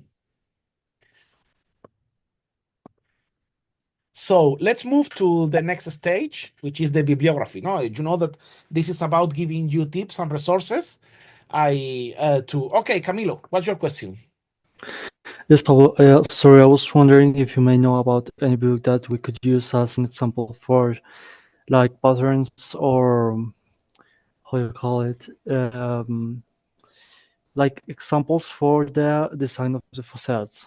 For example, I was planning for a project for the university, Mm-hmm. and I was thinking about some kind of symmetry, like the kind of symmetry you can find on the facades of houses in London, Amsterdam, or cities like this, Uh-huh. or even American facades in New York. But I was thinking about I'm kind of lost about the the ideal sizes of the windows or the altitude or height of the floor. I don't know if you may can recommend us one or maybe a few books. Uh, Uh, I mean, that's a very interesting point that you're raising. I mean, I'm going to recommend some books, but none of them go so much in detail. And the reason is because those elements that you're asking me are elements that are on your hand.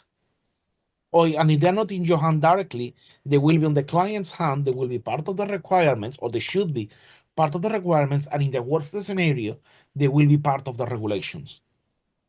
mhm.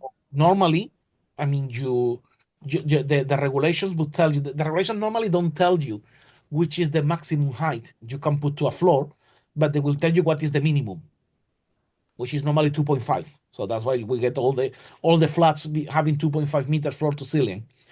But that's I use 2.5 for the staff bathroom. For the staff bathrooms, that's what they put for the staff. I mean, the main areas have minimum 3 meters, but that's Yeah. the condition that I put to myself, and wherever I can is 4 meters, because if you are working with a living room that is 60 square meters, you need that height. Now, the regulations will tell you which is the minimum height. Some of them might also tell you which is the maximum height that you can have, especially in ground floor.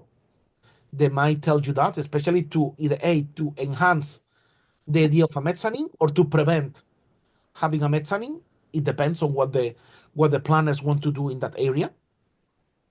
And again, if it is a new building in a relatively new area, they won't give you the size of the openings, but they will give you the percent. They will very likely give you the percentage of opening versus solid. If not, you can do a glass facade. That I mean that you need to. But there are elements that can be that either they are free or they are constrained by the regulations. And the whole thing, sadly, is that whatever it is not in the regulations is for you free to interpret. So meaning that, for example, if there is now no percentage of opening versus mass, if you want to do a glass facade, you can. If that glass facade is going to reheat and create a ray that is going to run the cars behind, true story, it happened in London, uh, the planners wash their hands. It's not my problem. You should have known what you do. I'm not telling you. I'm not telling. I'm not responsible of the consequences of your bad designs. It's true. I mean, if you check the walkie-talkie in London, that happened. Oh, absolutely In, terrible. Yeah. and actually, if you go when you walk from west to east, very early in the morning in summer, you still see how the sun is concentrating on the building and reflecting it. So the thing, because the building is slightly carved, and it's a demonstration of what Archimedes did as well. It is said that Archimedes was rotating shields, and by rotating the shields and concentrating the solar rays, he destroyed the Roman fleet. Exactly the same. They were calling it the building of the ray of death back in 2012, 2013, and it melted a car. Luxury car, by the way, so it was very easy. Yeah. But there is not such a thing of a book that will tell you how to design a facade. There are tips. Books will have Okay. tips, and that's the ones I'm going to be suggesting all of you. The first one, Okay. Thank you. yeah, you are going to say something? No, just thank you. So the first one, that by this stage you should all know, or if you have been following since autumn last year when we started, that I am a big fan of Serlio. I cannot recommend enough everyone to read or at least to flick through Serlio's treatise. I'm bringing here the edition from 1600 from Venice, which is the most complete of the editions. You can consult it in archive.org. And Serlio brings a lot of examples of anything you can imagine. A lot of facades, of churches, of palaces, of bigger houses and smaller houses, and it's very interesting. If you happen to understand 17th century Italian, or if you can buy one of the reprints, either in Spanish or English, there is a double edition from the 90s, which is very good, which is based on the Venice edition. Serlio can be very cheeky. It's not like Palladio, which is solemn and serious, or like Vitruvius. Serlio can be cheeky and he tell you, well, you figure out, I don't like this is horrible, you do what you want. So he's a bit more direct and sort of casual. So that's what I like as well about Serlio Stratis. I love especially the part when he talks about the Sphinx in Giza. He said, "Yeah, there is a horrible woman carved in a rock," or that's what they have told me. So it's very interesting the way he writes. It seems that he's writing for his mates, not for history. So it's very nice book to read. So I cannot recommend it enough for ideas on facade composition. Another one, the one doesn't have illustrations, and whichever one you find with illustrations, any similarity with reality is just a pure coincidence. The 10 books of architecture by Leon Alberti, they are very important for the idea of the design of a facade, the design of a city, because Alberti theorizes a lot about it. He doesn't draw, but he writes. And it's good to read what he writes. He talks about how the city should be composed. It's very strange because being such a serious academic, Alberti has some hints of romantic medievalism. Obviously, he was living in 15th century, but sometimes it looks like he's, you know, like you're reading Camilo Cite and not Alberti, because he talks about grids, he talks about regularity, but then all of a sudden start talking about cranking the streets to prevent the winds, etc. A bit like Cite. So it's very interesting to read his part about individual building design. Also, Serlio is very interesting because he has a section on the sixth book where he talks about how to reform a facade of an existing building. So it's very, very interesting.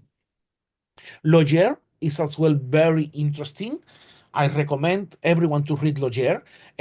You may get the idea that Logier is talking about the 5 points of architecture, all light, all all pillars. Classical is horrible, but no, it's very interesting. And because people think that because there is a chapter or not a chapter, a section in Logier Statute that say building without orders, that means that he was advocating not to use the orders. Well, on the contrary, Logier wanted to use the order everywhere and was talking precisely about design by delation when he talks about buildings without order. So it's very interesting the section where he talks about city, because the whole essay of Logier is basically an amateur talking about architecture. It's about you get a regular guy and he talks about architecture, or you get a lot of people who may have a podcast that talk architecture and they don't have an idea. They make their opinions. That doesn't mean they're right or wrong, and they're very clearly making their opinions, and that's what Logier is doing. Logier is telling you his opinion about everything. And on that side, I mean, and then he was criticized because no, you're just an abbot, you are not an architect, blah blah. And then he, in the second edition, he answers back to all the questions, and then you can see that he, in the first one he was just a dilettante, and in the second edition, which is the really good one, he has prepared, he has understood how architecture works and has corrected some of his ideas. But it's very, very interesting to read, especially because while he is not, he never was, he will never be a precursor of modernism. He is a very good rationalizer of classical architecture. He understands very well how to rationalize a design, and that is his virtue. So that is why the treatise kept being relevant, because he knew, even if he didn't know what he was talking about, he knew his stuff, if you know what I mean. So Logier is good to learn. Even Logier is not going to give you, he's not going to tell you this is how you design a facade. Well, he actually does. When he talks about how to design the facade of a church, he does. But he gives you ideas, he gives you tips and general guidance on how to do them. And that's the relevant part of Logier. We couldn't talk about the facade design without talking about the uber famous pattern books. Now, everyone talks about the pattern books and is crazy about the pattern books. I'm bringing one here, one of the many. Uh, this is from William Halfpenny, one of the most famous ones, the Modern Builder Assistants by William Halfpenny. There are another one called Batty Langley, Isaac Swan. There were plenty, a lot of them in 18th century, publishing very little books, very cheap and affordable for builders, for craftsmen, and or even for developers, because there were books in big format that were designed for very wealthy patrons or clients, and then a small pattern books, which were, so all these books, they are available on archive.org. And there is a nice compilation done by the RIBA called Georgian Architectural Designs and Details, which is a mix from one of the pattern books by Abraham Swan. That's why it's the classic 1757 style book, which is in this case is the golden treasury of staircases. So the titles are also very funny and interesting. And yeah, he talks about the staircases, but he talks about a lot more than staircases. So it's very Abraham Swan is very interesting book as well. I My favorite one is Batty Langley because he covers everything you need, but Swan is interesting. And of course, the works in architecture of Robert and James Adam is very good because it contains a specific design. The others are generic designs. This book contains specific design by Robert Adam, which is very interesting to understand, to see the designs, and then you can see, if you're in London, you can visit them. If not, you can see the photographs of them. Two ones, they are from different authors, but they have very similar names. One is Period Houses and Their Details, which is from English architecture, and there is another one that came after, French Period Houses and Their Details by Ronald Lambert. So the one to the left is available at archive.org. The one to the right, good luck. But if you ever see it, buy it. It will be expensive, but it will be worth. So that's my advice, especially if you, because the English interiors, they are very beautiful, but they are, I don't want to be offensive, but they're easy. Once you know, you draw a couple of English interiors, you know how to do them. But the French it's another story because of all the ébosserie, etc. It's much more complicated to get there. So it's interesting. Another one on this range of pattern books, small Georgian houses and their details, very very good for, as I said, smaller houses. We talked about this in the last class. uh, I cannot stop. I cannot be stressed enough to read Dugant. Now Dugant has been translated into English. Please read him. So you have the translation. Please download and read it. It's very very interesting book that is going to give you again a lot of tips on how to design. Very very interesting. And one of my favorites, Elements of Formal Design in Classical Architecture, which has also a very beautiful section about facades, where you can again get plenty of ideas. The Elements of Style, a classic in the field. And I always say, I mean, the book itself, it's good for an amateur level. It's good as a reference level, but it's not good as a source book. So once you don't know anything about historic styles, it's good that you get that book because you get acquainted quickly. But after a while, it becomes repetitive. But if you go to the index and the bibliographical index and you read the notes, it's giving you loads and loads and loads of books and references for you to check. And that's the golden fleece of this book, the bibliographic index, which is very very intense. And of course, again, if you see this book, buy it, no matter the price, because it's gold. Classical Architecture, a complete handbook. There are different editions of this, but most of them have Classical Architecture and Handbook on the cover, and they are by Robert Adam. I think there are three editions of it. No, four editions.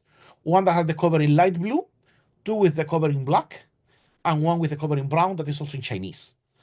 If you happen to find any of them, they are very expensive because they're out of print, but don't hesitate. They're gold. They're very good to have, especially at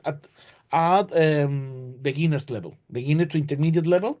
They're very good because it gives you a lot of ideas, and the text is very interesting and very evocative. And last but not least, City Building by Joseph Steuben.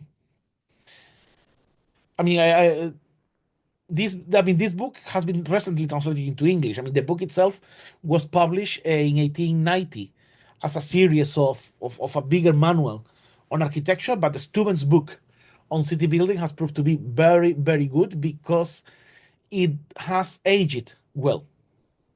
While other books about urbanism from 19th century, they have aged badly because they were concentrating a lot on technical problems, and then therefore the moment you don't have gas light anymore and you have three chapters to tell you about gas lighting, you get bored about it, no, or steam engines, etc. While Steuben was a bit more overall looking about general principles of design, which has made the book very very useful and is still relevant today. So for urban design and for to learn more and tips and ideas and premade schemes, I would say that the Stuben is a good book because also as it doesn't get to the point of the Haussmannian urban interventions of surgery inside the city, but it doesn't get into the craziness of Sterdam and the infinity grid. So it's a bit more down to earth book. Yes, we need that. Well, I mean, I would say that the contemporary version of Stuben is the art of classic planning. I'm, going, I'm here defending our realm. So read the art. You know the art of classic planning very well. So I would say that, yeah, I'm being cheeky. I'm being cheeky, but that would be the modern Stuben. But still, I mean, the art of classic planning drinks from Stuben. So please check a look. I mean, you can download it if you type city building.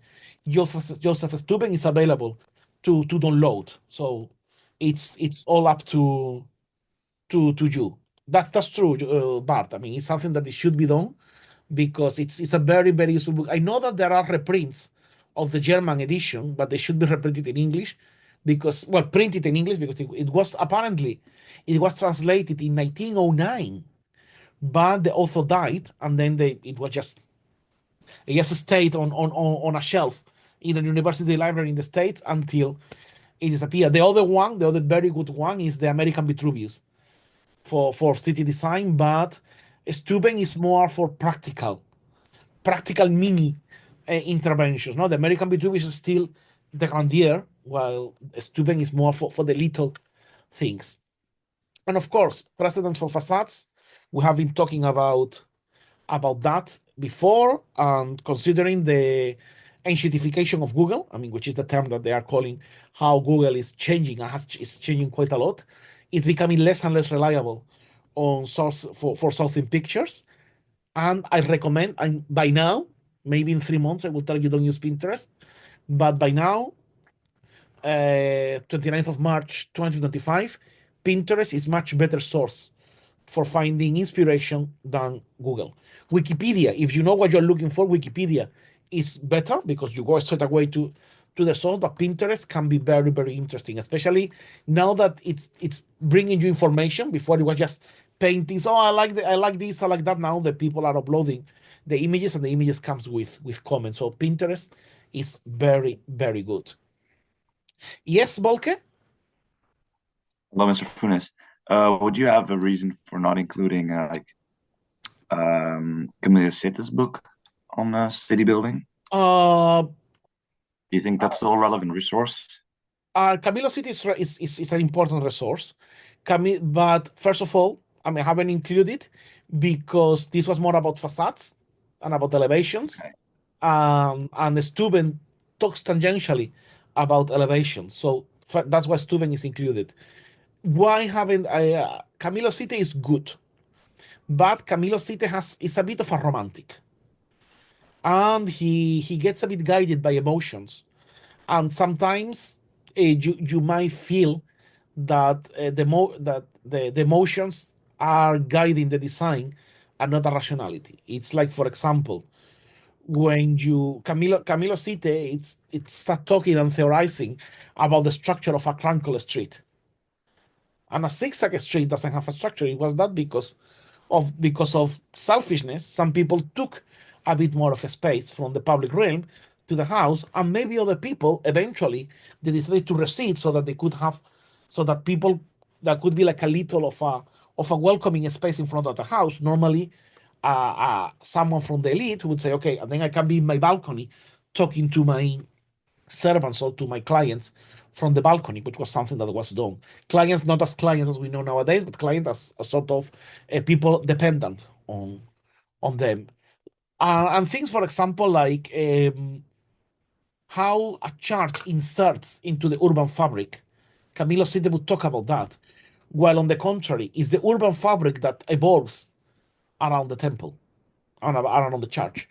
So it thinks about that. He takes principles, very valid, very interesting, but it needs to be read with care to see that Cite was a hopeless romantic in that sense, and he was trying to find principle of design that were unfortunately out of functionality, and then he gets a bit confused and gets some confusing conclusions. So that's the point. You need to, but taking that away and considering what Camilo Cites says for designing new things, Camilo Cites is an eye source, because then all this, which is a romantic interpretation, all of a sudden becomes a series of dramatic suggestions to increase the interest of your project. So that's a bit my evaluation of Camilo City.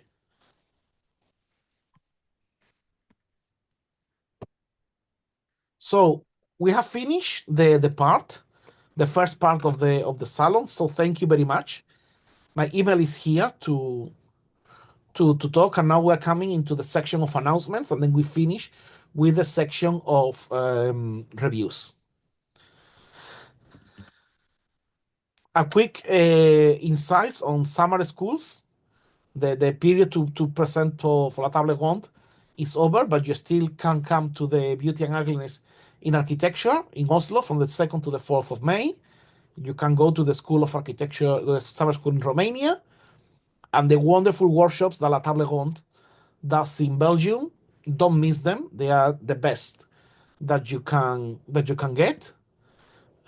Timber with the amazing Dirk Mortier. He did the structure that you see behind him.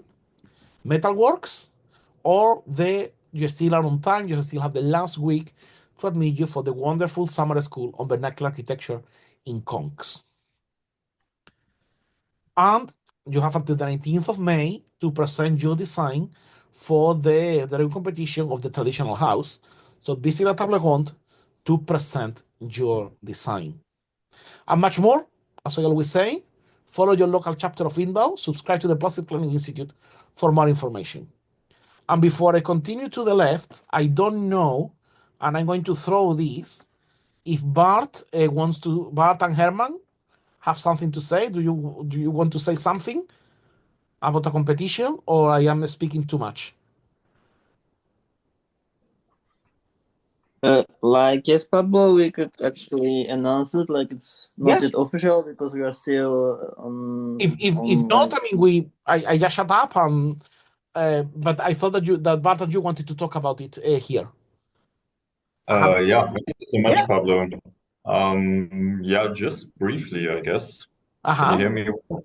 Yes. Great. Yeah, we are having a design competition for a new town. Oh, wow. And this new town shall be built for the first time ever, a real new urbanist project in Germany, close to Berlin. Because for all those years, we've seen all those amazing new urbanist projects like Palmbury and Brundefort and Kayala. Everywhere we have these amazing projects. And yeah, there was a very bad attempt in the 90s to do something like this near Berlin. And it was kind of the reason that this never took off in Germany, sadly. And I feel we really have to win Germany or the German market to turn around the big oil tanker that is architecture. Germany is, yeah, probably one of the most crucial markets to win. And yeah, this is an attempt at that. And we want to have a competition where you can design the central square of a new town or an urban block. And we will soon start this competition. And we have secured 5,000 euro of prizes. That's good. And also some beautiful book prizes, and maybe CPI also wants to jump in sponsoring maybe the Art of Classic Planning book or something. Yeah, that's possible. Yes. We want to promote this on the Aesthetic City and also on the Architectural Uprising and INTBAU. That means this will get a lot of coverage. And we also aim to really get this into the national and international media. Okay. So could be that this makes quite a splash. And also, yeah, especially since Berlin is very much in the focus for urbanism and architecture in many ways, I think this can have a great impact. So if you're interested in joining this, you can write to me in the chat on WhatsApp. I'm in the group. I Yeah. can say hi again in the WhatsApp chat. And I don't know, where would we put this? Yeah, I think that would, yeah, put it in the chat so the people who might not have attended today can also can also join an inquiry, because there might be people who might be interested. We will. I mean, I think you're also in the group for Brazil, but if you publish it on the eBat group, if not, I will do it on your behalf, and then you get the attention from there as well. It will be nice to have people from all over the world proposing things to make Berlin a better city. Yeah, this would be wonderful. Yeah. Like as you said, it's not about Berlin. It's rather in its metropolitan area. Okay. It should be more kind of Pondberry like, so rather Okay. town place, not the metropolitan one. Yeah, but Yeah, the idea is to have like a starting point for a German boundary, which would be like a new town or town extension around Berlin. And actually, the goal is also to find a developer to really build this. So, if one of the developers that we are close to says, okay, yes, we do this, then we will bring the plans. So, this could be an actual project for some years, actually. No, no, no, it is. No, I mean, and also I think that all these proposals, I think that I mean, they're good because we are all living in an immense housing crisis, and Yeah. at least and people are now keen on paying more for if the house is beautiful, if the place is okay. You can see that, especially in Valdigo, people don't mind paying because the prices are not cheap, but people pay them happily. So I Yeah. think it is a good idea, and it could be also like a proof to test one more time that people want that, and that it will be good to convince developers. I mean, I think that the developers, the only thing they understand is profit. If you demonstrate that they can get profit, and they will, you have won them. But I mean, the problem is that a lot of them are with the donkey ears, not wanting to see anything about the. No, no, no, it's cheap, and it's expensive, going to cost me money. And you don't realize that if you put one more, you make it two. But that's a bit Yeah, true. how the Well, big. the plus side, on the plus side, I may mention this at the end. There are three different big developers from Berlin who are so fed up with the city of Berlin, which is also the reason why we want to propose this in Brandenburg and the countryside.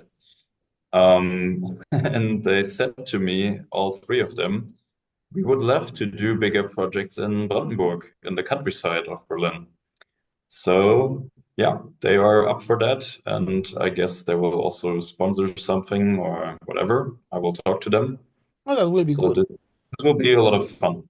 It will be, obviously. I mean, the more specific the project is, the bigger firms you will attract, because that's a bit the problem. I mean, if it is just a small thing, bigger firms won't go, but it's a good show room for younger talents. Yeah, that's the counterpart, no? And if the price is bigger, then you will attract bigger firms that will obviously detach younger talents to participate, because they cannot compete with the bigger one. So I would rather say that it's good if it is a small, if by now there is not much, because it will help younger people to make their proposal, rather than at the end of the day giving it to Stanhope or to John Simpson or to Adam, because it will be one Yeah. of them. Yeah. If it works as And an of course, or we would Sig or love. Patchke or any of the big ones. Yeah, true. Yeah. Yeah, I mean, if this is getting built, of course, we will include the bigger offices, but yeah, limit it to like a couple houses each Yeah. for the office. And of course, we would love to have you, Pablo, on the jury, actually, Oh, thank you. for I, this for I this will amazing project. I will be pleased to be there, and thank you very much. I will love to. That way I will go to Amazing. Berlin, which I have never been, so it will be good to go to Berlin. And Wonderful. Thank you. I will finally go to Sanssouci, which I always wanted to visit. Oh yeah, please. We'll actually have the IMCL conference in Sanssouci where we also present the final projects, and it will be in September of this year. Okay. So yeah. Send me the information or send me like a banner, and I will be including it in future sessions so that everyone is aware of that. Because it's not only Yeah. because now that we are publishing on YouTube, it won't be only the people who are here, it will be the people who will be watching us. And apparently yesterday there were like 20 people watching the video, so it's good. Yeah. So we'll see. But thank you for giving us the premiere. Yeah, you're very welcome. Yeah, actually, it was a premiere. I'm only now aware. Yeah, amazing. Thank you. So thank Yeah, you yeah. very much. Mentioned it anywhere else in the media. So yeah. Well, no, actually, you mentioned it during the workshop on two Yeah, weeks. just very briefly. Yeah. Well, I hope that it will be a very interesting thing. And being in Germany, I think it will be good to have that because you're doing a lot of stuff. Frankfurt, Dresden, and now Berlin. Now Berlin is the next place to conquer. Yeah, exactly. And doing the what we do very well here at the Classic Planning Institute, which is sell our courses. If you want to win in your area know more, I recommend you to come to our full Year 1 and Year 2 programs at the Classic Planning Academy. I know that some of you already have shown interest, but we always have new people, so that's why I always promote them. We are starting in October 2025. Date is still to be confirmed, but it will be a 30 weeks course of 5 hours per week, where you will learn how to draw the orders and how to design classical architecture. This is what you will see from your screen because they are online. You will have me as the main professor teaching you how to draw the order. So this is basically a screenshot from our last class in Corinthians, which was in December. And very soon, still to be confirmed, the student needs to finish the second half of work. We are going to have an open exhibition online very soon, so stay tuned because everyone will be invited. We will be publishing it. It will be on a Thursday, and there will be time enough for everyone to know and inquire so that you can see what our students are actually doing. You can see a glimpse there with that. There is much more to come, and there are much more interesting things. Everyone is doing a great effort, and you will see. And if you want to be part of this next year, please apply to our academy. And with this, just we finish the first part of the program, and we invite you to come to the next session on the 15th of March, where we will talk about the elevations of special buildings. So we have talked about city. Now we're going to talk about urban architecture. We're going to talk now about buildings. And with this, we start the second part of our salon, our weekly salon, to talk about. Was my screen shared? Yes, no? To have the review. And I know that some of you have already asked for the reviews. So please, if you want to bring your review, just raise your voice and share your screen. I think that Hello, Pablo. yes, You hear me? yeah, I can hear you. Okay, nice. First of all, thank you for the presentation. Some nice inspirations from today and Good. examples. I'm happy that And also, I remembered when you were talking about Val d'Europe and the other master plan projects. I have here a book about. Let me see if I can say this. Kirchsteigfeld from Rob Creer. that's good. I have seen Yeah. that a long time ago. Yeah, that was actually the one I was talking about, the one from the Did not go so well, right? yeah. But it's the one that failed and that is really like badly recognized in the public here in Germany and Berlin. And it's Oh, kind really? of the reason that new urbanism wasn't successful here.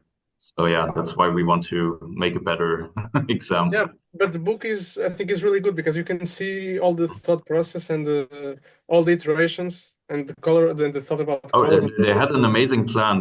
Yeah. Just quickly, they had an amazing plan, but the way it was executed was just terrible. That's the reason. Yeah, the final photos that they show, yeah, they lack something. I don't know, Mhm. but yeah, no, I can All right, understand why keep going. it's I was just adding because we just talked about it. okay. Great. So Pablo, I had two projects. One Yeah. is really small. It's in the beginning. I think I explained last session. Mhm. Let me just, can I share the screen? Yeah, you should be able to share now. Okay, I think you can see my. Yes. So we have, yeah, we have what do you call it? We have to do a project, right, for the salon at the end of the, let's say, of the sessions, and I Uh-huh. thought revisiting my first project in architecture school, my first ever project. It was a house for me. Mhm. And what I like about the uh, the project is the site, because I think it's a very complex site, topographically, and it has other conditions. I think you can see it, right? This house. Yeah. So in the first year we had like five plots, and in this case we would demolish this building and create a house for us. And it has this amazing view between these two buildings, and you can see very far away. Here the photograph cannot show it, Mhm. and it is in Lisbon. Sorry, I didn't didn't tell in the beginning, but yeah. And let me see. I think I only have these two photos on the sides. So the project that I did, let me see. It's a hyper minimalist one, but here you can see the topography that I was talking about. Uh-huh. So it's a very difficult. It's like a triangle, the plot, and it has a height difference of two floors, I think. Mhm. And last year, just for fun, I started drawing some sketches. Uh-huh. Oh, that's very nice. Yeah, thank you. And I tried to maintain the overall interior program. Mhm. I thought it was kind of okay. I didn't did a big review, and it was like on a very small A6 pocket sketchbook. So yeah, I started with these sketches. Uh-huh. Yeah, I don't need now like a big feedback or critique, because I didn't spend a lot of time. I think Uh, what I can yeah. see from there, I mean, and it's the only thing I'm going to comment on is Okay. Okay. this, the staircase. Ah, of course, I know.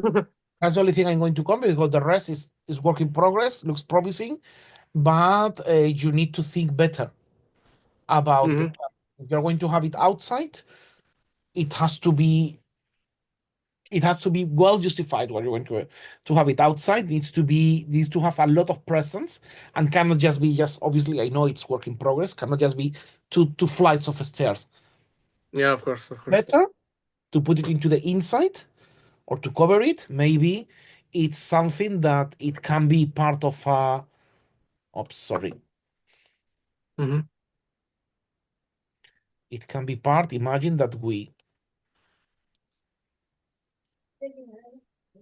are making this as part of a, imagine a tower hmm Yeah. with its parapets here, and then obviously there will be a series of windows to, and then maybe on the top floor there is a viewing gallery, So, something like that, you need to wrap it, and it needs to have a presence.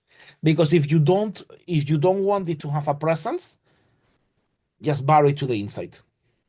Hmm. Yeah. Because But now the, it's a bit but in a the bit in, dissonant, of course. sorry? Because now it is a bit dissonant with the rest. Yeah. I agree. So you need to think about that because the staircases are a very important part in a house. We now that we have lifts, we have forgotten about the staircases has a symbolic Mhm. importance in the house. I remember when we had Roberto Galan talking about the sense of what was the name of this the aspiration of architecture. The sense the staircase is very important because if it is single family housing, it's the element that is connecting the whole house. But if it is a public building, it's a multi-family building, it's the point where everything, all the public life is happening. I mean, nowadays it's not in the staircase, it's in the landing, but traditionally has been always in the staircase and in the landings where all the public life of the flat was happening. So you need to decide. And I would say that the moment that you are going for this architecture, which I guess is probably a interpretation of traditional Portuguese architecture, I know that you can make it part of a storytelling. Mhm. So it's part, like, I don't know. I mean, I'm just speaking. No, I just inventing it now. Maybe this tower was here first, and then the buildings grew around, or maybe this was the first structure, and then everything was coming after. Mhm.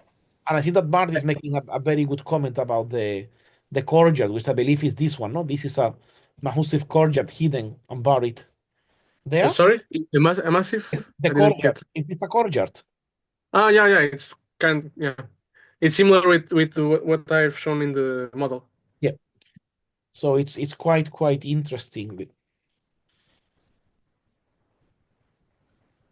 Yes, and as Bart is saying, I mean, if it is going to be a single family housing or multiple family housing, I think it's big enough to be multiple.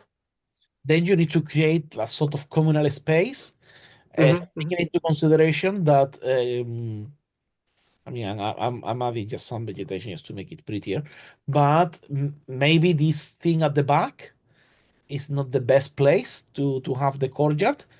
Maybe Hmm. you want it a bit more on the front, or maybe not. Maybe this is a perfect place to have a courtyard. But I'm saying this because you have here like a big cliff.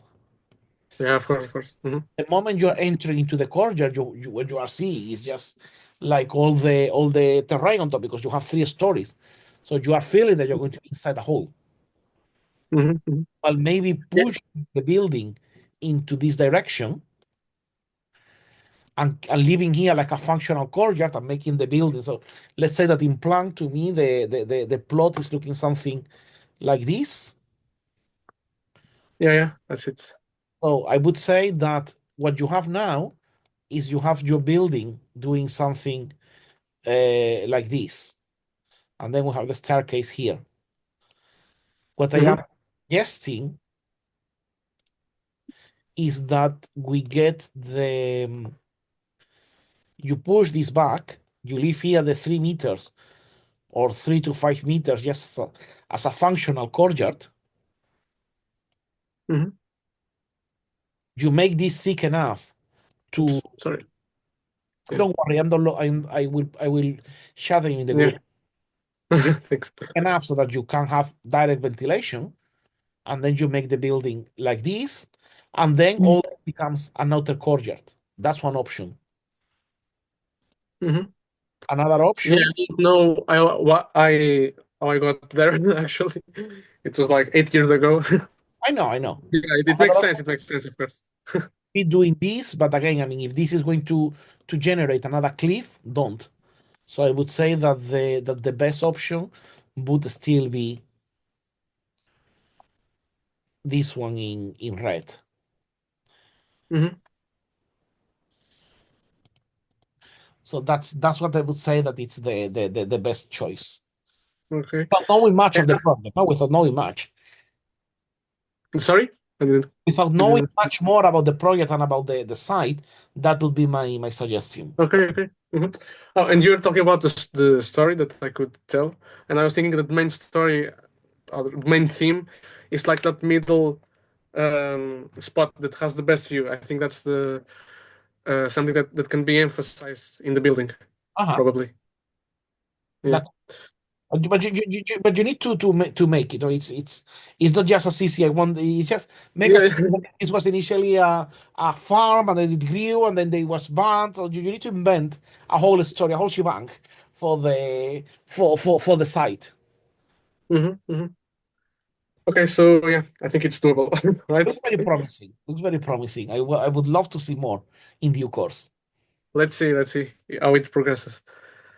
Yeah, and so the other project is the Belfast Stories competition. Ah, okay.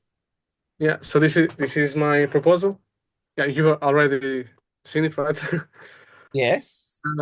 So may I present it like briefly, Yeah, of right? course. Just to give a context. Okay, so this is part of project competition. It's a proposal for a project competition from ugly buildings reimagined. Yeah. And the purpose of it is to redesign a proposal for the Belfast City Stories. It's like a building that has multiple exposition spaces that represent Belfast, very briefly. But the renderings they've shown are or you can say a bit monolithic, not aligned with the values that are being taught here. So the idea is to make a proposal that has had more to do with Belfast and its architecture. Oh, and the plot, it's like it's not huge, but it's a big urban block near some great landmarks, the Central Library, um, and not far away from the Parliament. It is somewhere right here. And we had to maintain at least one building that in the proposals from the City Hall they also maintains. It is the Bank of Ireland. Mhm. That is an Art Deco building. Mhm. Yeah, so that's the brief. Very resumed, but yeah. So my proposal, in my proposal, I demolished all the other buildings. Mhm. I think they didn't have such value to be standing with the Bank of Ireland. I only maintained the Bank of Ireland, and I started by watching this perspective because I think this is the first glance you have when you walk from the city center, Mhm. the Parliament building, and when you arrive here, I realized that the Bank of Ireland is not. It's kind of symmetrical, but it lacks some symmetry because it's not a square, Yeah. but I think it wanted to be more squarish, if you know what I mean. Yeah. So the start point of this, of course, it was a courtyard block, but the second thought, let's say, was to add some symmetry to this building. Uh-huh. So I created this kind of tower, let's say. So this part is new. From here, so this part is new. I can actually. Interesting. Okay. I didn't realize on that. Mhm. Yeah, Okay. it's a small adjustment, and when you see it from here, it's more balanced, I think. Mhm. And I don't know why I could do these openings a bit wider, like these ones. Yeah, I don't know. Everything was so fast that yeah. Now when I see again the project, I think, okay, why did I do this? Why did I do that? It happens to all of us. Yeah, of course, always, and that's good, actually. When I go back on to Monday to the office on Monday, say, what's I do? Why did I do this? Why did I put this room here? Yeah, we were different persons the other week, right? So that was the first thought, the first theme that I wanted to resolve. After that, I wanted um, to use the classical language more properly, because in the other two competitions, I didn't do it quite in a more, let's say, traditional way. The Grand Via was Art Deco.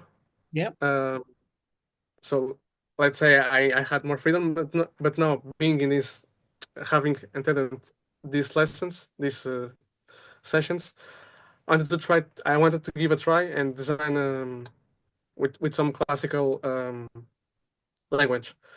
And now I watched I was saying that I found really inspiring the examples that you gave, because I already saw many other variants that this building, this proposal could have, because I think it's a very simple proposal um, in terms of language. I tried to use the correct orders in the correct order. I modeled everything, so it's not like a block from ArchiCAD. Good. Yeah. Oh, and I used Robert Sheetham, the last book that you mentioned, Okay. System is good. to have the references.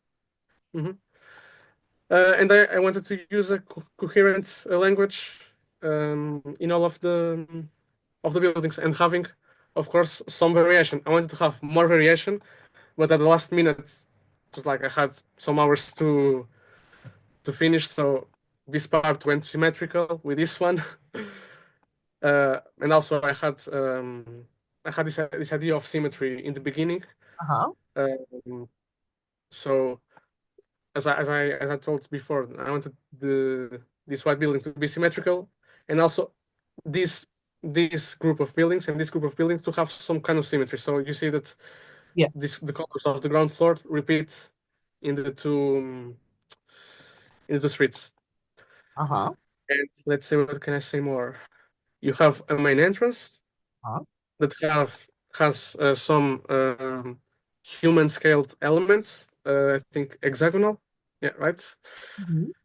And also they kind of repeat, so it's like a journey. You begin here and you end up here. The program is the same, expositions and everything, like the in real life, but they are divided in fractions.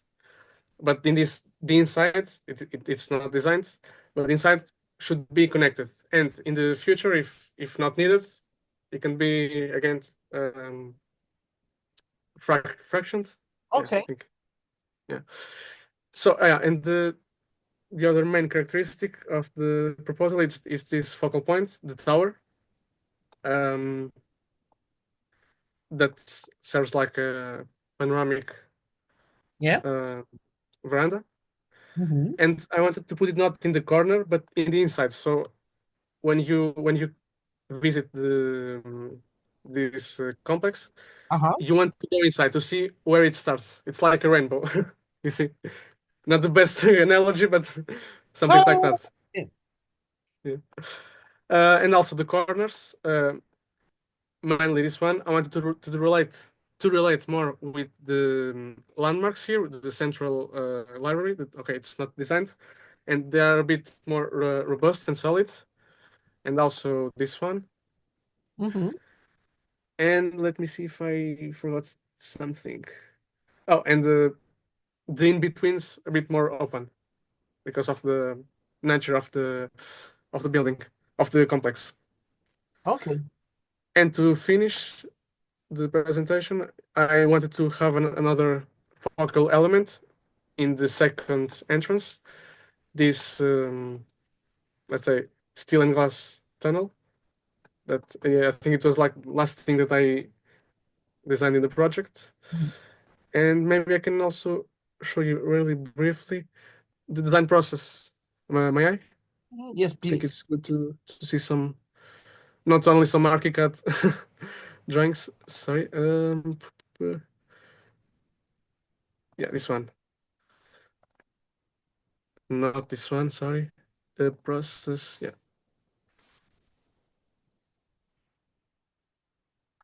So let's see how everything began. Yeah. Mm-hmm. Yeah, some proposal for yeah, and I think here it's the first time, or here it's the first time that the tower appears, and I stick to it. Yeah, I think this is the Telegraph building. It's next to the bank building. Also took some inspiration from there. Yeah, and this is something that I totally forgot to make these fo focus elements, let's say, here in the center. Mhm. I totally forgot to do it. Only when I scanned the drawings, I realized that. Yeah, and you can see that I had more variety in the. Oh, and also I got some inspiration from the market building. That is, I don't have the Google Maps here, but it has a nice entry Okay. entrance. Sorry, I wanted to maybe do in the beginning. I wanted to have uh, these buildings joined with something here, like an ornamental Mhm. element above above the entrance. Yeah, and here I was just checking the proportions,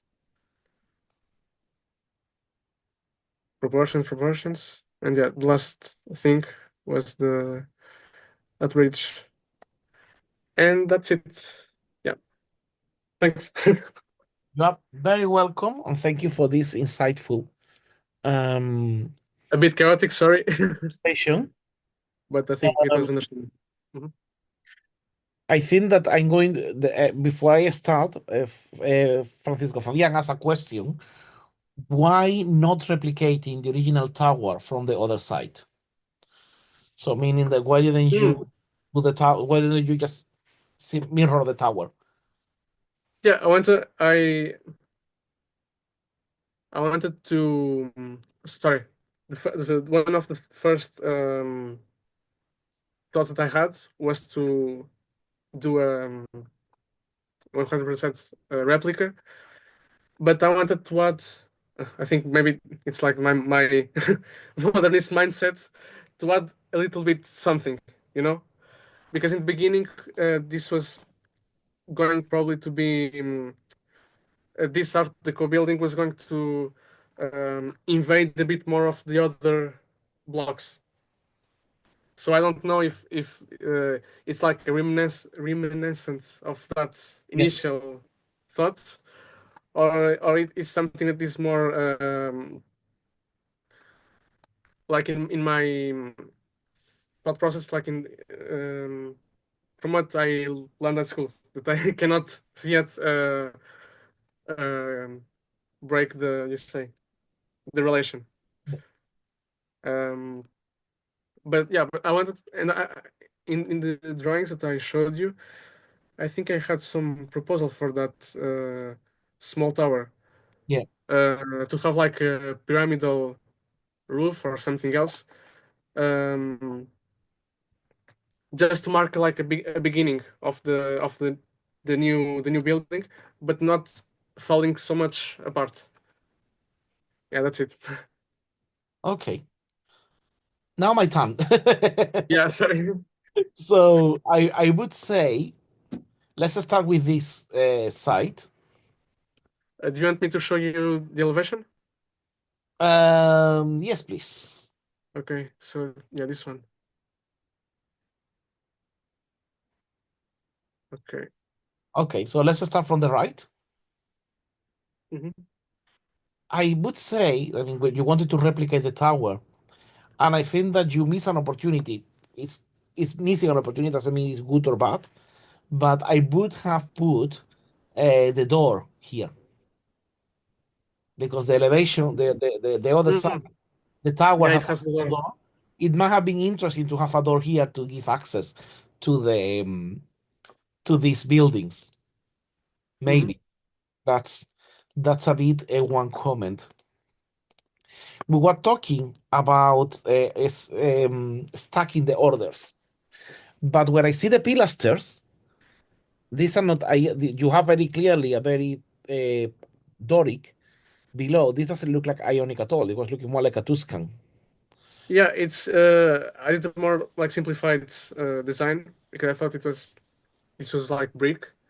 Uh-huh. And I watched a presentation from George Suarez Smith. Uh-huh. I think I'm telling the name right.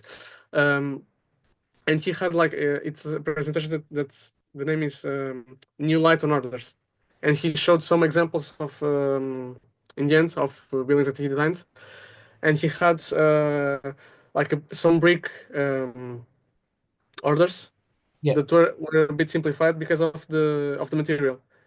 And I thought it was not me telling myself, okay, I'm not do this because it's too much work, but because of the um, material itself, Yeah. I thought that the a simplified design would be easier to produce. That's the As a- justification, I the think argument. the problem is that I think that you simplified it a bit too much. Mm, mm. I think that that was Okay, the okay. problem. I mean, I think it was like, I don't know, like you think that you are wearing too much clothes and then all of a sudden you go naked. Hmm. So I think that's the problem. I think you went too far on the simplification because even we could be super technical and we could argue that what you have done there is not ionic pilaster, is an ionic anti still. No. Hmm.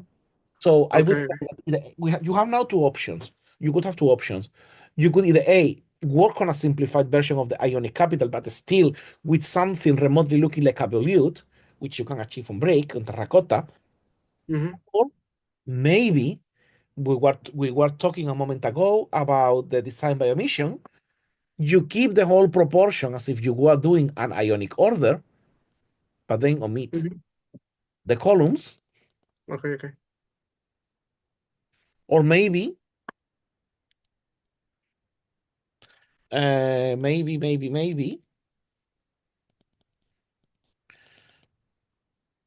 you keep this one, you keep this one, you take the central ones and then keep the side ones as if they were proper anti. Because if you were in a context of a classical Hmm. facade, you could still argue that. So that is if you want to keep the pilaster, but I think that you can be without them. And then Okay, therefore, okay. the moment you take out the pilaster, these becomes a part. Well, you could we could argue if you want to keep them. So that's what I Mhm. do because I think that on the other facade you have proper ionic pilasters. We'll see that No, actually, they are the same. they're the same. Okay. Just proportion, yeah. But I tried to have the correct proportion, probably. Yeah. No. I mean, I can't see. You can't see that that the proportion is right. It's just the capital. Yeah, but of the capital. Yep, But probably I didn't simplify it the right way.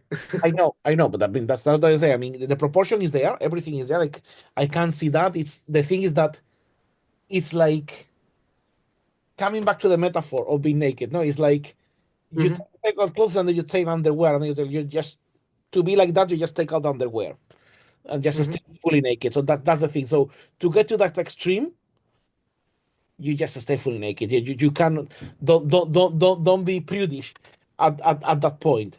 That's what I'm trying to say. No, it's either you leave, you still get your t-shirt on, or you get completely Hmm. naked. Don't stay in underwear. That's basically what Okay, okay.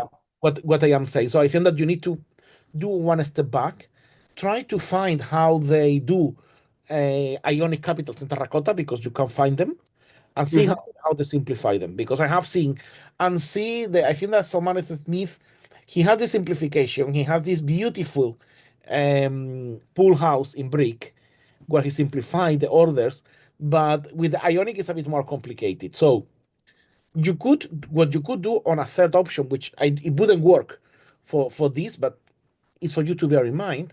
You could consider having the capital and the base in stone or reconstituted stone, which is something that you see a lot in Hmm. architecture. So that could is not an option for this because you were going fully brick and it's fully beautiful going on brick because that's what I like about this proposal because it makes a very big contrast between the white building and the brick one. So I wouldn't add anything else than the brick and the painted colors that you have in the ground. But that's a bit that.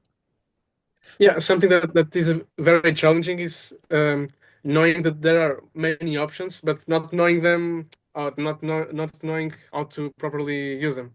But yeah, it's good to have It's these it's a exchanges. matter of using and using and using, and then you will see them happening. Yeah, yeah. So next one, I think that the dormers they are a bit too prominent. Mhm. But they are not prominent enough. Again, I mean, it's like you have to be in between. And I would say that for the dormers, I would have gone for much simpler dormers clad in metal, in lead, as you see normally in Mm, Ireland. okay. Very discreet behind the parapet. You don't see them, and then you can have more in here, Hmm. which give you more, which you probably will need more light for these rooms above. That's Hmm. what I would have done. I would have gone for much more discreet dormers rather than the ones, or maybe you go for the more elaborated ones on the side, and then you have very plain ones on the center and very plain one on the sides. Okay, But okay.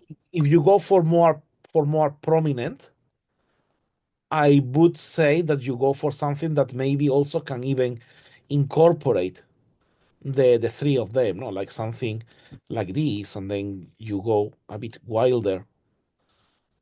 Hmm. Yeah, I also wanted to be a little bit playful with the overall building, so to have a bit of fun, not to be so serious. That's why they have different mannerisms, let's say, the other different. This is super beautiful. And then if you wanted, you could add some scrolls here, and then from the scroll, another metal dormer appears coming Mhm, from the scroll just to make something nice and quirky. But this one and this one, they are like mhm. I'm not doing to as your age, but they are older than you. Okay, okay. So that's what I mean. They're two postmodern. This looks nice. This looks interesting. But again, I wouldn't have done this in brick. I would have done this shape in lead or in metal because doing this in brick it wouldn't work. So Okay, that okay. but this looks very interesting. The metal, these two ones are like they don't match the rest of the style. They are like too postmodern. Yeah. So these ones, no. Mhm. Then this looks very nice. I remember something. I think you did like a render of this size, and they were looking quite good. No, I had just an axonometry. Then I'm getting confused. But this looks good. This looks good. And then obviously, I mean, I'm not going to comment on this one because I know that it's work in progress. So Yeah, of course. This is that's a something simple that plan. obviously, I mean, but that could this can be very easily um, taken up to the standard that you have everywhere else because you just add a cornice. And what I would do, I might think about having a pedestal, Hmm. raising the arch a little bit more. Okay, okay. I would consider this rather than just raising the arch because it's going to look very tall. So you do it, but you put on a pedestal, so that way you are regulating a little bit the proportions, and then you add your cornice and everything. So that's what they would do. Another option could be like you add like another plaque here, but I don't know. It doesn't Hmm. look here looks good because it will be the place for the shop to advert, but I'm not very much sure Yeah. here it would work.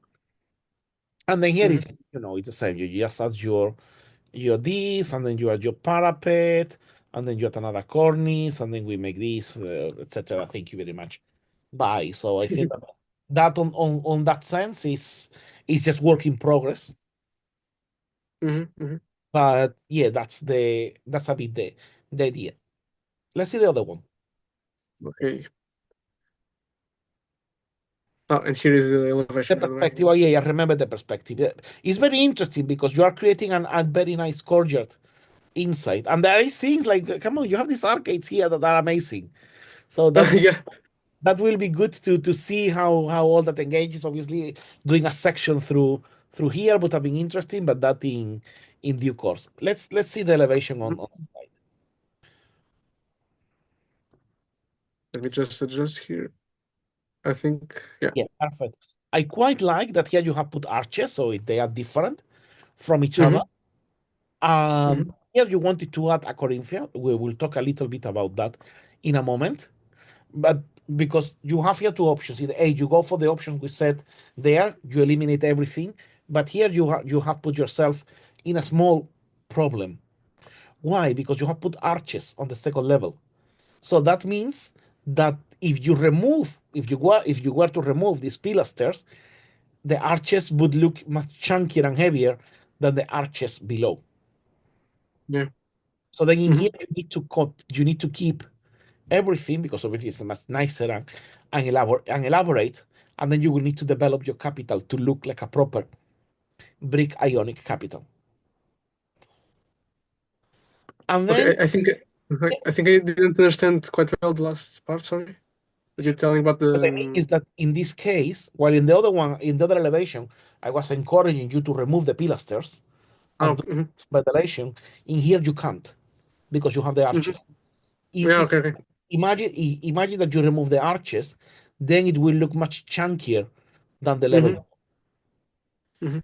And then we have the upper level with the beautiful Corinthian. And what I would say here is that this Corinthian, obviously, this is going to be a bit more difficult to simplify. Well, check, because you will see then in brick.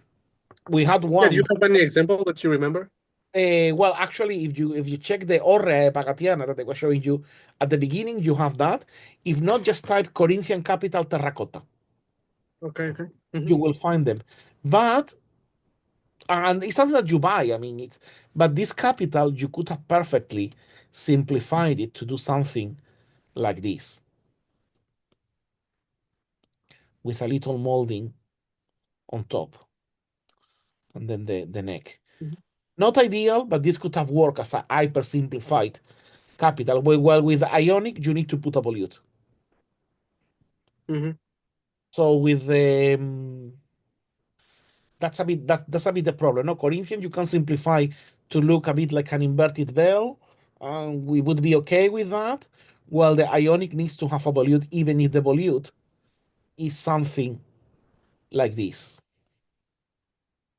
with the neck like this. Even if it is something as cute and as gross as this, you will still need to have it. But you will see that there are options that are much better than that. Mhm. And here is what I was telling you about the door. No, I mean this door is very interesting. You could have Mhm. replicated it on the other side, and the same thing for the dormers. These dormers look much better than the others.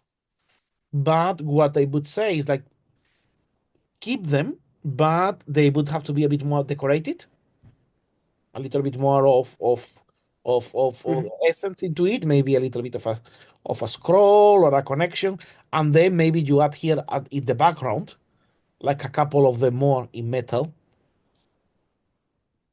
Yeah. Or we can think about doing like imagine that we have this with a dormer here, this one with a dormer here, and then you have a much bigger window here that connects with a sort of a pedestal that's pilaster, and then you have your carved pediment, or why not? You have like a broken pediment, and then this will be your window. So it's just another idea if you want to go like let's go over the top. Mhm. Yeah, And because here I was a bit shy with the dormers, and yeah, I. and I think it's like you are just showing a little bit saying hello, but it's not Yeah, you like that. need to make a statement entering or just stay in the background. Mhm. And then here with the windows, the windows are a bit too low. The window heads basically are a bit too low, and you need Sorry, to which ones? the Can you windows point? yeah, the windows in the second floor Oh, okay. taller. They should be aligned with the neck of the column. They look a bit too Oh, squat. okay, yeah. I get it. Or you can keep the same height, but then lift them up. But then by doing that, you see it's being very big. I wouldn't use the segmented arches in the building, especially if you're using the pilasters.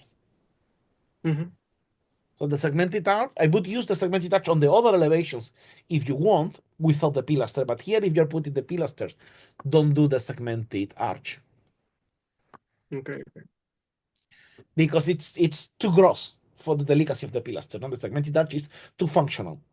So if you have money to pay for the pilaster, you have money to pay for a group. What means that you have money to pay a good bricklayer that would install the pilaster, and also a good bricklayer that would create you a flat lintel, which will work the same way as a discharge arch.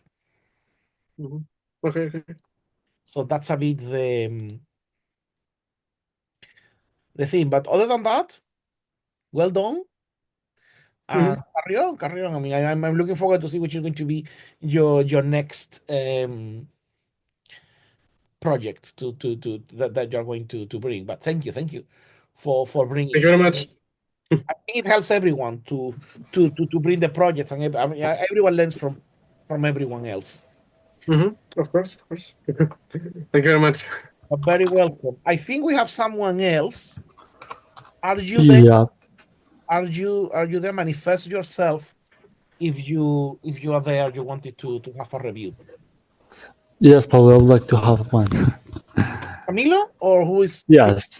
There was a lady as well first. I think if the ladies here was you, Nicole. Yes. Okay. Oh yeah. Sorry, she asked before on No, don't worry. oh, that's why. But we Go will go. ahead. Don't worry. Thank you. Tell us, Okay. Nicole.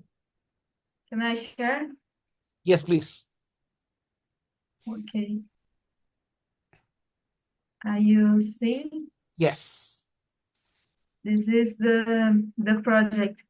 Like Andreas, I made it in the architecture school, and it was last year. And we were studying the structure of the house. So it's like I said, traditional with pillars and beams in concrete and brick masonry. Okay.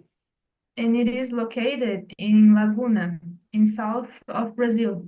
Okay. You know, I So would like to. it's not very hot there, no? What? Sorry? It's not like if you are in Rio or upper that is super hot. You are in a sort of milder climate. Yes, it's like subtropical. Okay. It's warm and humid, you Okay. know. And I would like to talk a little bit more about Laguna because it is an interesting city because this is the site. You know, you have there the beach. And here is a hill. And in this side of the hill, you have a lot of modern buildings, and they are starting to build higher buildings, like the city of Balneario. I don't know if you already know, Okay. but it's known as the Brazilian Dubai, you know? And this architecture is coming to Laguna. But if you look in the other side of that hill, we have a historic center with eclectic buildings. Yes, eclectic and neo-colonial, and this church also that tries to be Baroque, you know, and very interesting buildings, like Portuguese and these kind of buildings. And I would like it would be interesting to bring some details to the house. but it's more an idea. I didn't like made it yet. Okay. I So think this is the house looks nice. I'm not going to enter much on the plan, but I think one of the problems that we're having here. Can you zoom much more so that we can see the elevations? I want to see this area. yes. Oh, sorry, I want to see a bit more. A bit more. This one Yes, or perfect. Okay, so one of the things, I mean, this is a problem that happens with modernist architecture in general. Know that we are taught that because of functionality, you have everything where it fits, where it sits, and thank you very much, bye. So actually, I told you that we were not going to look at the plans, but can we see the plans? yes. We have here the first floor plan and the second. Okay, let's see the planta baixa first. Okay, so you enter. What is your entrance? Here. Here, Okay. Okay. Perfect. So you enter here. You have then you have your garage here, taking you to your like a sort of a laundry, a utility room. What's this? Is this number seven is like the gym. and I have another one here, which has more details. You know. Okay, perfect. Yeah, yeah. The thing is that I mean I said not, but I mean I think we need to start looking at the plan anyway because otherwise we're going to have problems. I think that what I was saying is that with modern architecture, I mean, first of all, I mean when I was saying before the traditional way, I was being ironic because it has become like the new tradition. It's not the proper traditional way. The traditional way would have been doing load bearing. So this, you enter here. Uh-huh. I'm going to wait. I'm going to use another Yeah, color. you can enter Yeah, yeah, here yeah. or Also the for the garage. Yeah, yeah. garage. Let me just explain a bit. So you enter here, and as you are entering, you are finding the sofa, and more, and even worse, you are backwards. So you're sitting here, and you cannot see who's coming. I mean, you can see if you are here, but the person sitting here won't see it. So that's a bit of a problem. I mean, it's not that I am a big fan of Feng Shui, but the Feng Shui has a very illustrative sentence to explain this, meaning that the lion is going to eat you. You're going to be caught by the lion. I think that's how the Chinese call it. So on the same side, and also, I mean, you have a big problem here that you have a sofa, but you don't have a wall where to put the TV, which means that the TV is sending here in the middle of the room. Or here. Where is the TV? Is it here or is it here? I think it's here. Yes. Okay. And what's this thing? What is this This, thing? This one that I am putting in yellow. What's this?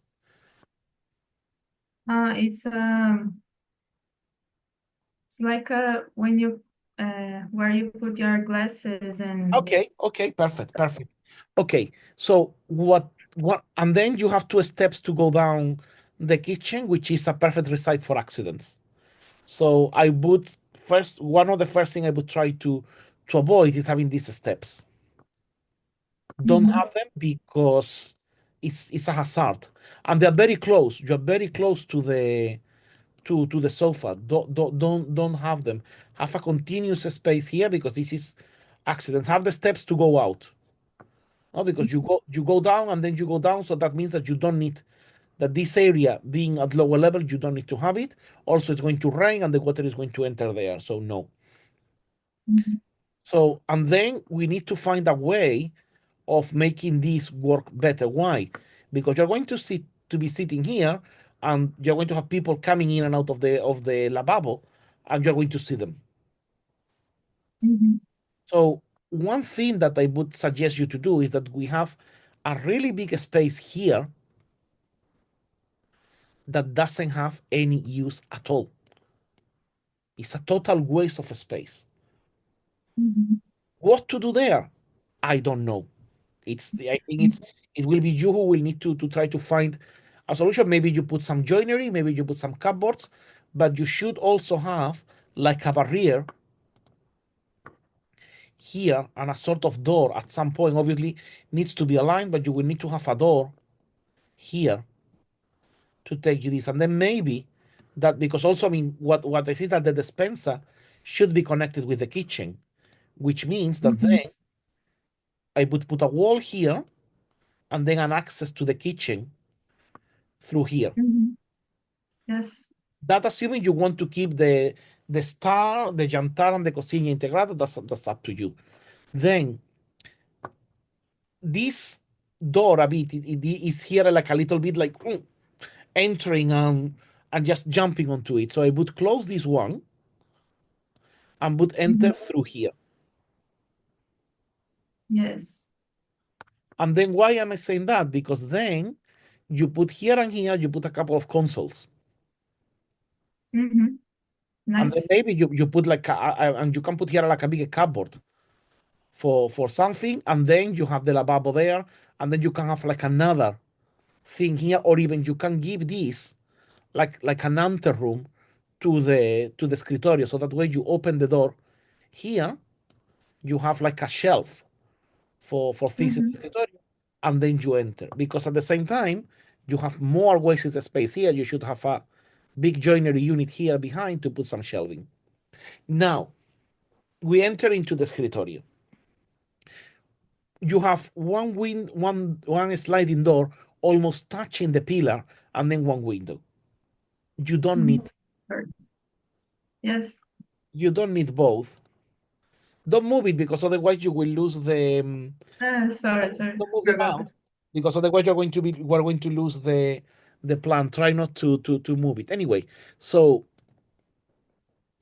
what I was saying is that for the don't worry, because I am saving all the stuff, and I will share them in the group after. So the next thing I would consider here in the escritorio, we said that we were going to have our joinery unit here, that we were going to close this, that we were going to have like a little vestibule here to my escritorio, so that you have some shelving here. And then what I would say is like I would keep the wall, and let me just see. I would keep the wall like this. This is too thick, sorry. This is too thin. I would keep this portion of the wall like this, would do a symmetrical portion of the wall in here, and then would keep all this as your door, as your Uh-huh. opening. You can Yes. decide if you keep it sliding or you keep it something like a fixed paneling, and then you have another opening like this. This is totally up to you. But the first Mhm. consequence of having this centralized in here, the first thing that is going to change is that instead of having two pillars, you're going to have three. One, two, well, three spaces. So this is going to look something like this, with these ones more or less aligned with the portion of wall.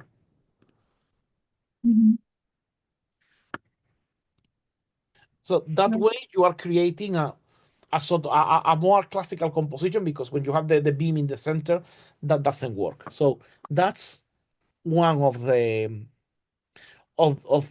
things on this side of the room. Then you have an outer WC. For that, you have two windows here and here, and I don't think you need so many windows for the WC. I would block this one, and Mhm. but at the same time, I see that you are putting one here for the lavabo. And if you don't, I would probably close it, but considering the humidity, etc., you might need it, so I would keep it. And then in that case, Yeah. what I would do, I would close this one Mhm. and then keep this other one for Mhm. for symmetry purposes. I would keep Yes, this, for symmetry. and then I would close this one. Mhm. Right.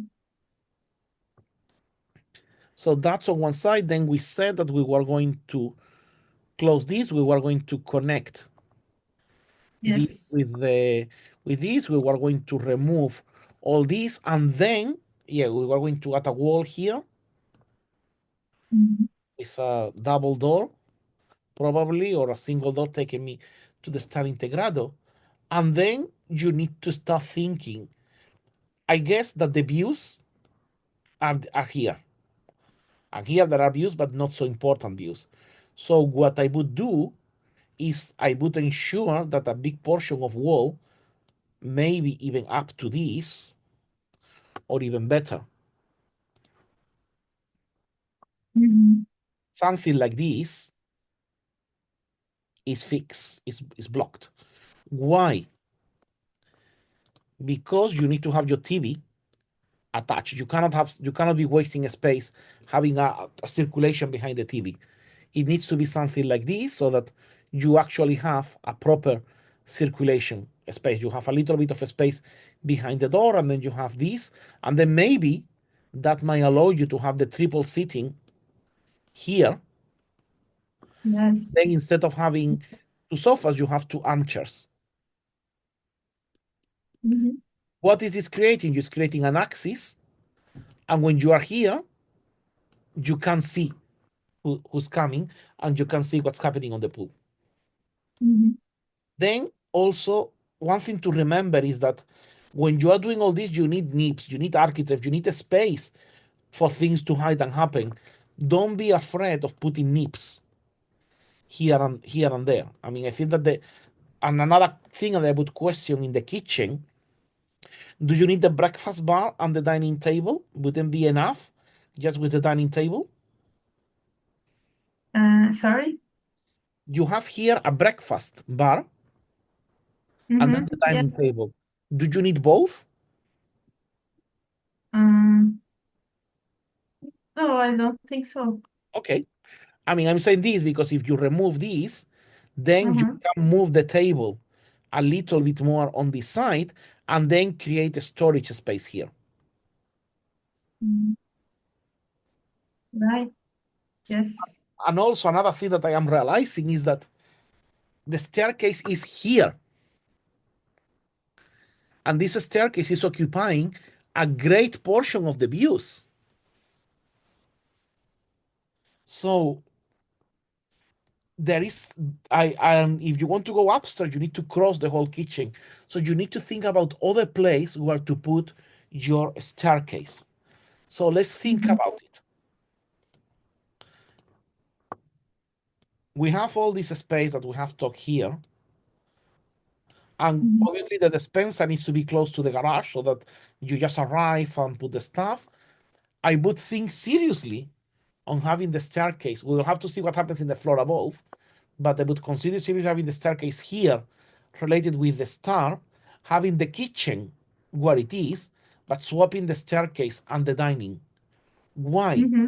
Because at the moment you have amazing views to the pool and you are not using them because and you are dining and you are. I know that you are putting this to have the TV there, but maybe it's a matter of having another TV in the dining room, in Mm-hmm. the dining area. So I would swap the staircase, and we will see what happens now in the first floor. But I would definitely swap that to take a look at it. I see that in the garage. I mean, I think that there is very little to do in the garage because you have this thing for the bikes. It's a bit. I think that these pillars are not. I know why they are there, but it might be a matter of thinking about putting them elsewhere, especially this one that is totally screwing you.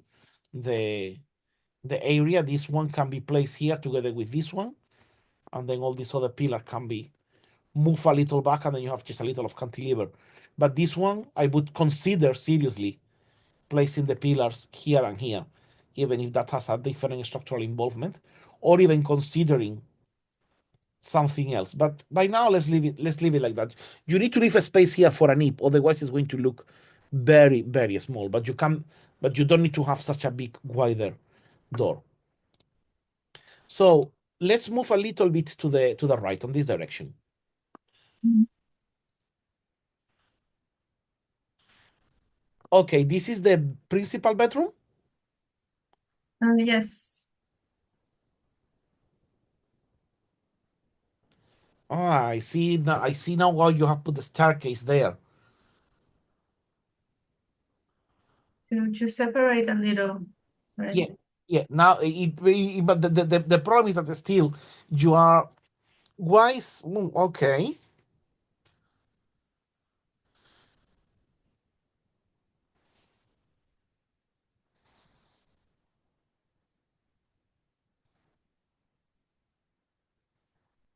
it's a very strange layout. It's very strange. I know why you have put the staircase there, but the staircase is you're wasting a lot of space in the kitchen. But at the same time, you cannot put the dining room close to the suite. Mhm. Okay, so that why was it here? Why did you put it here? To separate the bedroom from the kitchen and the Yeah, no, but what I dining. mean, why is the suite casal in the ground floor? Because they had a question that the casal uh, would like to, when they get older, they would still Fair be enough. in the Yeah, house. So they wouldn't like to go upstairs to access the bedroom, you know? I see. Okay, let's go to the first floor, to the second floor. Yes. Sorry. Okay.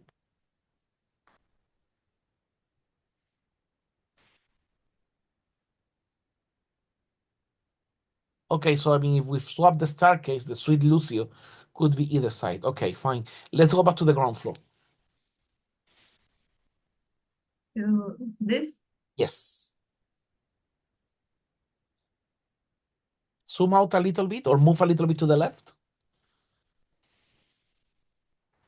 because it's what I'm going to propose is very radical, but Yes. here it goes. Because also, I mean, you're telling me about the casal being older and you're putting them two steps here. You just want this. I've been going to make a joke. You really want these people to die stepping down. So, said that, and considering that it is being bulletproof for elderly age, I would consider seriously changing things in a more radical way. I'm thinking about having the suite casal here.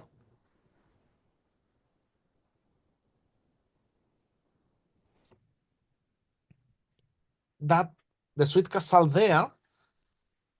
Actually, no, sorry. Forget about the WC there by now. We will have the lavabo here, the suite Right. casal somehow here, Mhm. and then we have all this area. You have actually you have your staircase here. Mhm. Right. Then it doesn't matter to be, it can be easily connected, and then you have the kitchen, the dining, and the living room, and you have the living room in here, open to the pool and to the kitchen, and you can keep all these beautifully opened. Nice. And Mhm. then the WC for the pool, we can find a place. We can squeeze it somewhere here, something like this. And then, or maybe we have it here with the bathroom and the and the suite bathrooms, and then you're concentrating all the bathroom in one single point. But then you enter, and then you have the kitchen, you have the dining, and you have the living. So that means Right. that in order to go to the living, you need to cross the kitchen. But that's a problem that you have when you are doing an open plan.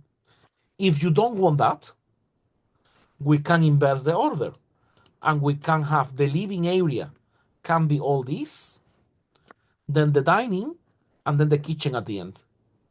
But considering the views, I would keep the dining room here, all is and all will be integrated.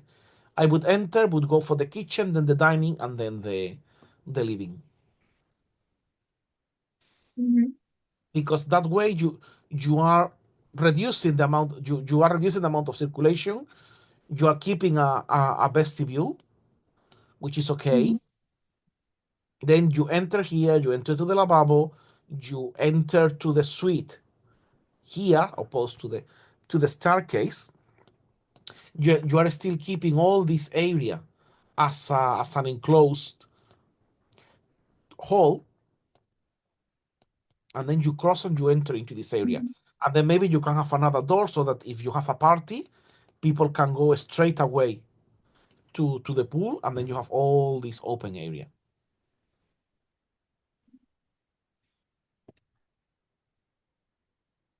But I think that this will work much better in the sense that you have still have a connection with the staircase and the star, but then you are keeping all the functions around there. Mhm. Right. I know that I have changed completely the layout, but I wanted to Mhm. see that because sometimes it's not a prop, it's not a question only of changing the position of the windows. It's a matter of Mhm. taking a look at the whole project. Let's take a look at the elevations now. Innovation. We have Okay, this. perfect. So this one, which we already know, so this is the studio. What I would do here, I mean, no, this is the pool, no? Oh, Show me the other side. show me the other one, the entrance one.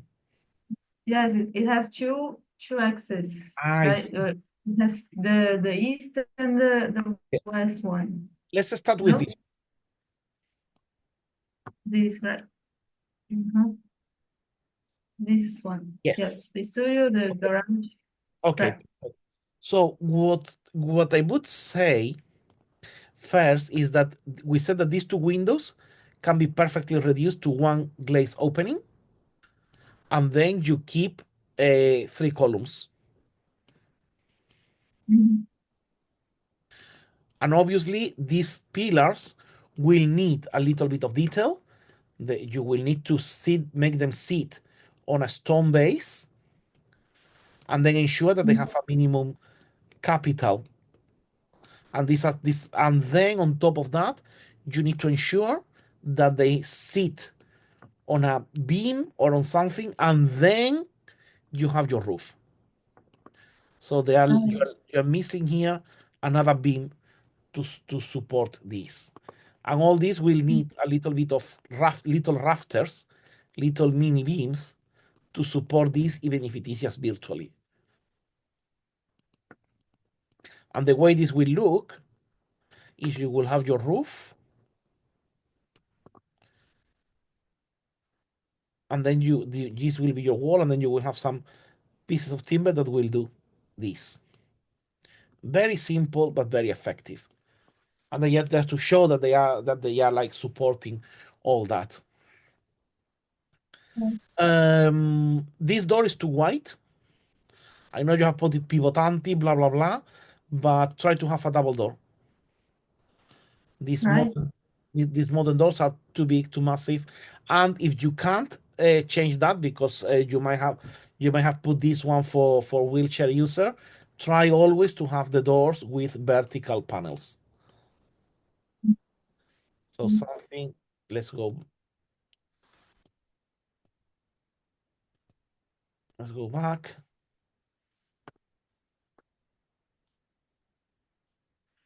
Oh, okay.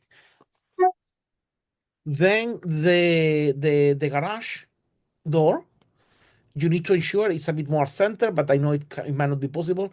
The color needs to match. You cannot have a black metal garage door and a stained bronze door. So it's better. So regarding the door, it's better if they have like vertical groups than Mhm. the horizontal ones. So that is all there. These little windows for the bathrooms, make them bigger. Make Right. them, make them a little bit bigger because they are very miserable now. a little bit rectangular. Mhm.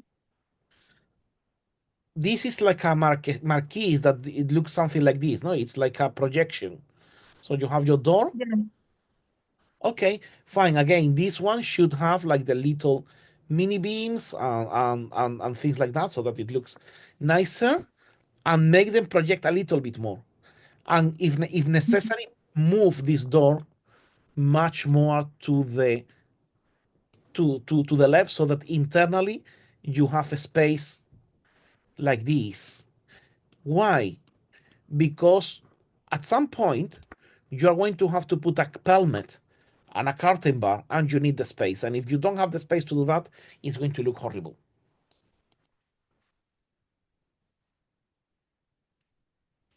Mhm. And then last but not least, this area here, it needs to have sort of flashing because otherwise it's going to get super dirty. So it needs to have a little bit, a sort of a parapet, which will look something like this. And this can be plomo or metal or something like that. Mhm. Okay, let's see the other facade, the one with the biggest slope, like este. Okay, so in here, because we have applied all the changes we said that we were going to apply, there is not going to be two levels, so all this is going to be at this level. And Yes. because this is going to become now the living room, you are going to have a massive opening like this if you want, or even better, three openings. And this area needs to be reconfigured in such a way that you have the window, either three windows, or because you have the bathroom, yeah, I would say three big windows, even if you have the bathroom. It's not going to hurt you to have more light. Then here you will get a much smaller door because you're getting the window to the this is the suite now, and then I would say the same with the windows, Yes. and then all the rest will apply, like all these little beams, etc. But that would be the idea. Mhm. Next elevation, the north elevation. Yeah, and now obviously now this elevation has changed quite a lot. But and at the same time, is the unfortunately it was the one that had the better looking. But yeah, you will need to realign all the openings and ensure that this looks bigger and etc. But all the rest, it looks quite. It was the one that it was the one better looking. But yeah, I mean, it's very interesting. I mean, obviously, I mean, I hope I haven't been very mean with the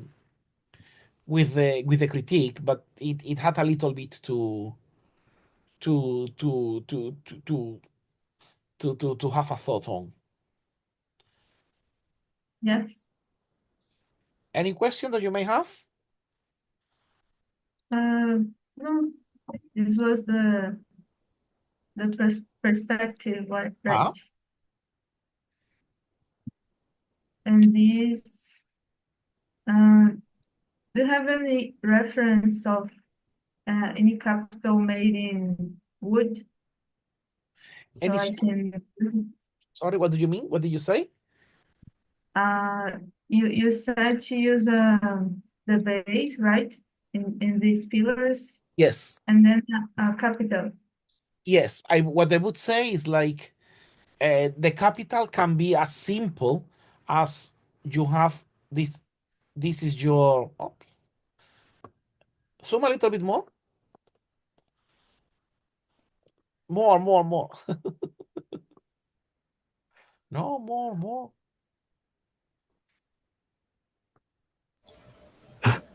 I want to Like, see right. this. No, little less. I want to see the whole pillar. Oh, right. Perfect. Don't move it. Don't move it. Okay. So you need to have like a base which is made of. Sorry, it's not so big. You need to make like a little base of this size, something like this. This is in stone, Mhm. And then you need to have a capital, which can be like a piece of timber doing this, Mhm. or then you can try to find one that it can be sell off the shelf. And if not, the shape that the capital will take will be something like this. You get this width and you divide it into two, and then you do something like this.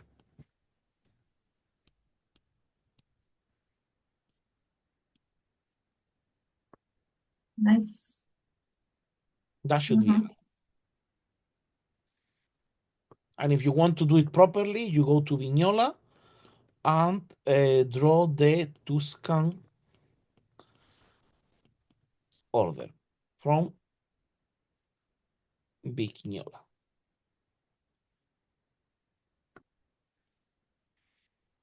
And if you don't know what I'm talking about, don't worry. You point that out to me when we finish the class, and I will send you the book. Right.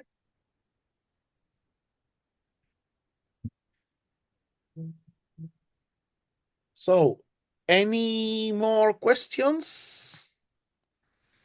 No, that's it. I hope that you're happy with the critique. I mean, sorry to have ended up changing Thank you. your whole full plan, but I mean that's a problem that we architects have, that we make a lot of changes, and even more when you enter into interior design. Thank you, Professor. But well done, and carry on with that. You're on the right way. And come next Thank week, and come in 2 weeks' time for more. Right. Thank you. So who was the next one? That was me. Yes, tell me. Yeah. Okay, I would like to share the screen. So,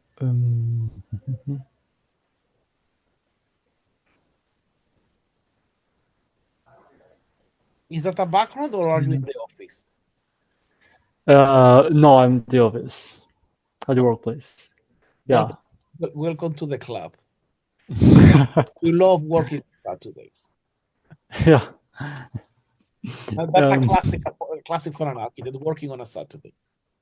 Yeah, absolutely. Unfortunately, life it isn't. I'm sorry. That was me last week, so don't worry. That was me last week. Yeah, no worries. So yeah, can you see the screen right now? Yes, I can see a chat. No, then it's No, not. you shouldn't be seeing I that. have a few screens. Then maybe Ooh. that's better. Okay. What do we have here? Wow. Yeah. Oh, very interesting. What is this? Tell me. Well, in general terms, is a building. It's a proposal for a building for Bogota, Colombia. Uh-huh. The first floor is meant to be basically. Wait a second. On the entrance, there are two doors. The first one will be for like a small shop Uh-huh. with a storage area, Uh-huh. and a bathroom. Yeah.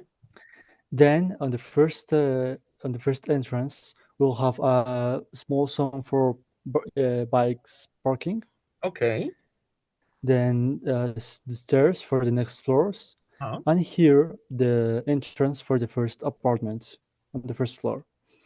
Well, living room, just one bathroom. It's, as you can see, very much a small apartment. Okay. The main challenge of the proposal is that the facade is not so wide, as you can see, but the side is pretty long, goes pretty deep into the into the Huh? street, let's say. Yeah. Avanza. And yeah, and then we'll have the kitchen. Uh-huh. Here a really small courtyard, and then the main bedroom. Bedroom. This was modeled in Revit, but since in this computer I don't have the version of the Revit, I'll have to show it everything on this It's perfect. Yeah, it's viewer in this viewer. Yeah, it helps a lot.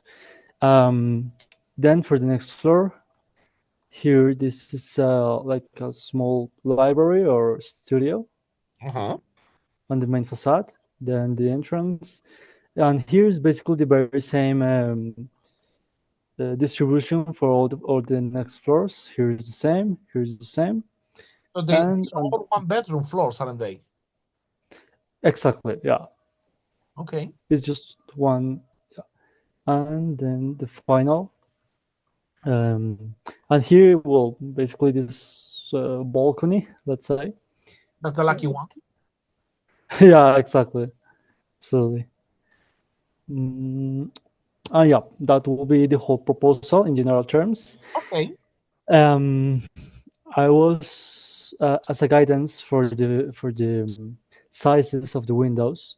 Mhm. That's why I was asking to you, searching for some advice about the size of the windows, because there are like a few, like a question I have. Because, for example, for the second, third, and fourth, for the second floor, I have one size of the window, and for the third and fourth, I have another size. I'm not sure if, for example, this, I don't know if you can see it, like the Yep. desk is over this part of the window. I'm not Oh, sure. I don't feel quite comfortable about it. and Uh, you do well in not feeling comfortable about it. yeah, on the first floor, it works much better, I Yeah. think. I think that will be perfect, maybe. But for the next ones, it's quite a shame because I wanted to keep some kind of uh, moduling or Yeah. symmetry. And also being Like not, thing, you yeah, want all the windows to be the same size. exactly. Yeah. But I get And what you mean. If you put the windows from the second floor in the third and the fourth, it's going to look so nice. yeah, it will be so like more boring, much Can we more boring, start with the ground floor? of course.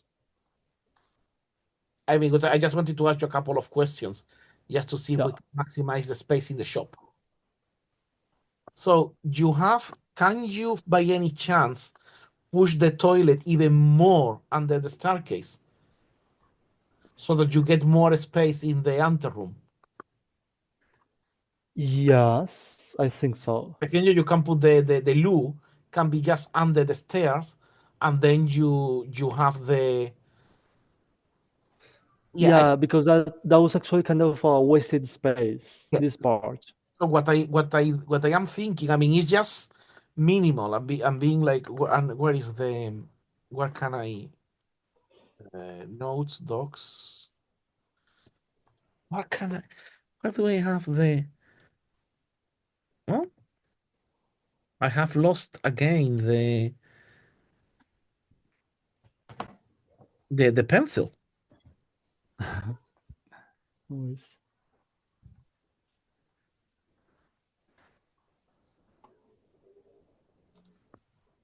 Where is the pencil? Amazing.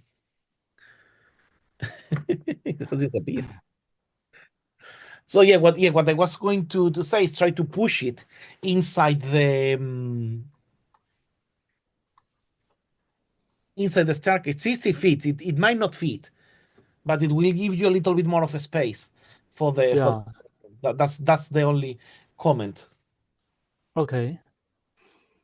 And So then, yeah. why do you have two different type of floor for the area living area and the kitchen?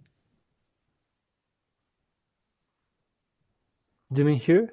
Yes, it's because it's carpet. No, it's because it's timber Oh, exactly. Yeah, tile. I want to hear timber and hear like tiles.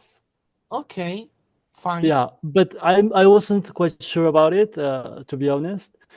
I was thinking more like in a matter of facility for the Yeah. cleaning.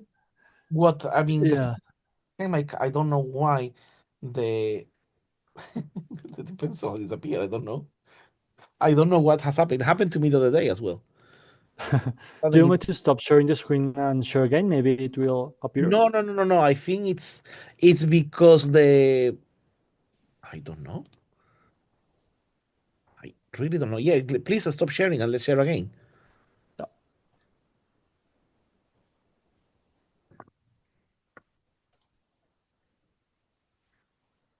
No.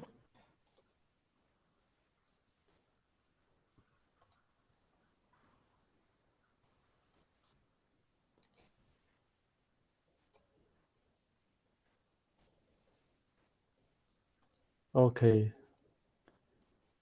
I think I'm sharing right now. Can you see the 3D? Not yet, but I will probably be doing that very soon. Okay. Okay, here it is, but hmm. Okay, dogs, note, whiteboards. There should be a pencil in my. Okay, so let's see if I use the whiteboard.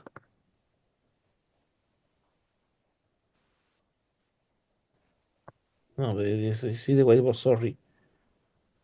No. Okay. Can you no? Can we no? This is stupid stuff. Okay, it's funny that Zoom has. Okay, so cancel. Okay, can we go back to your screen, please? Sorry. Like the whole. Can you see the 3D right now? No, no, no. At the moment, I can't see. You need to share again. Okay, I thought I was already. Give me a moment. So what I am thinking is that you have your desk. I'm going up now up to the second floor, third and fourth.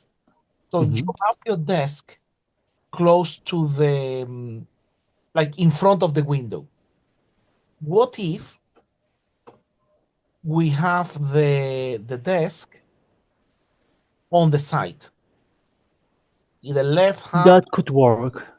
and then if necessary, you make the windows a bit narrower, or yeah, you make the two windows a bit narrower, or you make a bigger window with some vertical divisions.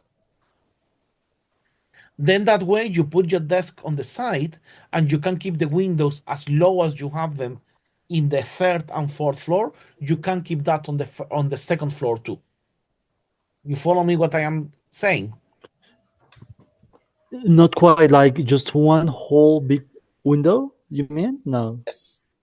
Or I Oh, mean the thing, I mean it's a shame that I cannot uh, uh I don't know what has happened with it's actually very annoying to see that they cannot draw. No, you can yeah. see now that's Yeah. myself. No, but it's very strange. What can we do? Maybe you could take a screenshot and send it through the group, or share your screen also and take a screenshot and then drawing with. Yes, let's do that. So, yeah, send me a screenshot of a floor plan. Okay. I'll try to share my screen and then let's see if that works. Okay. Not the ground floor. Let's go straight away to the first floor.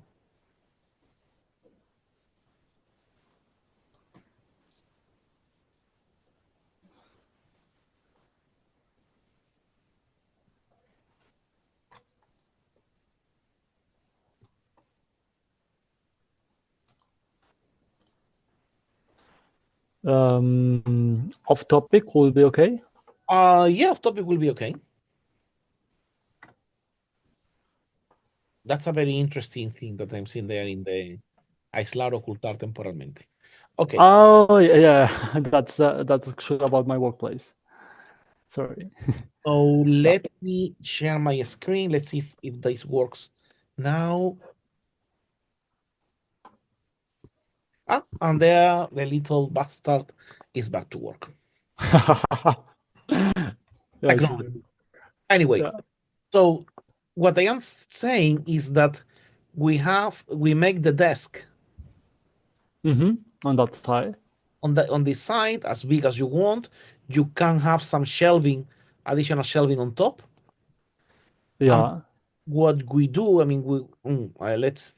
So this could be one option, but let's clear. Let's think about it. So what I am saying is that we keep. Oh, make okay. Yeah. Okay. Now I see it. And then we have a bigger window.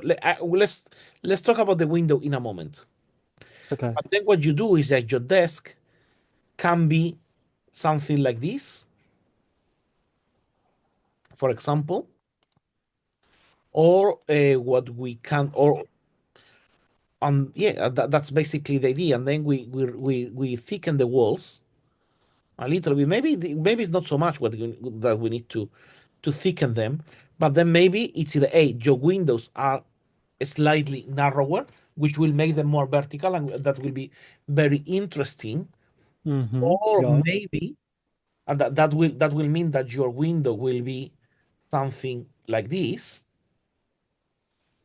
or maybe you have your window composition in such a way that it looks like this. So it's very big window, but then you have like a sort of a transom in the middle, and then you have your two sashes. So that in plan will look something like this.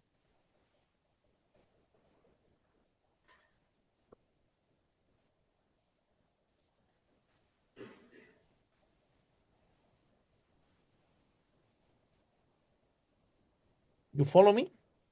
Yeah.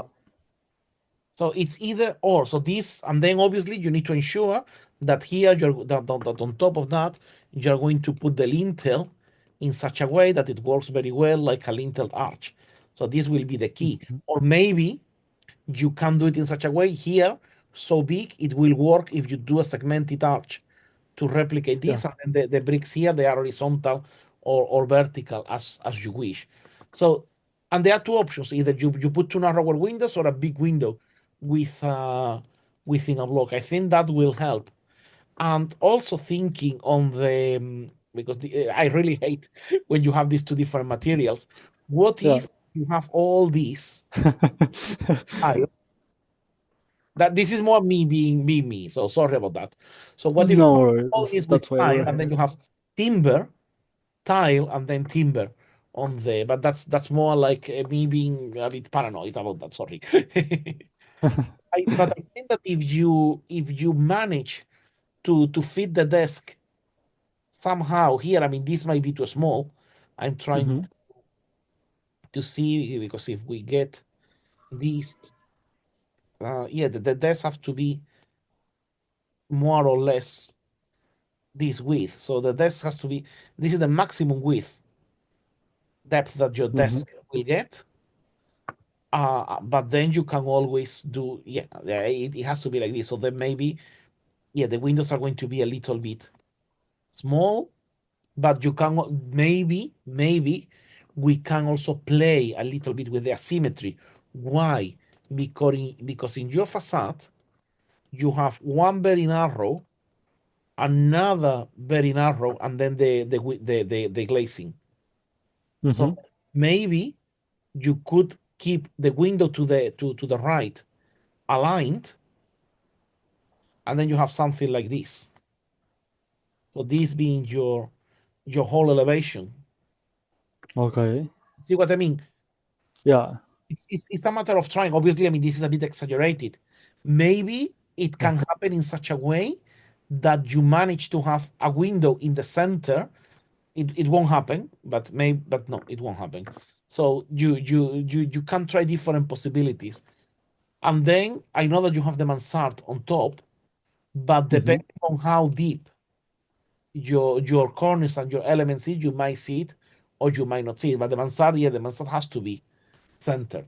So ideally, what I would have would be something, you could have something like this, or something like two narrower openings. That's the two options that you would have. You can have this one as well, but it will disrupt your thing. And in order to separate, I would put a band here, just a little projection.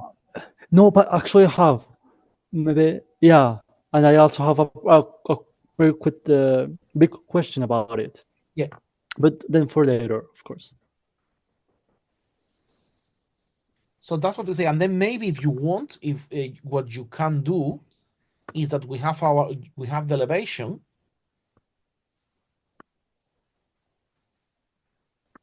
Just to make a differentiation, because we have the mansard coming out here, we have the band, we have our window. We have our even maybe even if you want to create a sort of symmetry downstairs, you can flip the doors and you can have the showing area here Mm-hmm. as the window, and then here these are just two doors. Yeah. Maybe.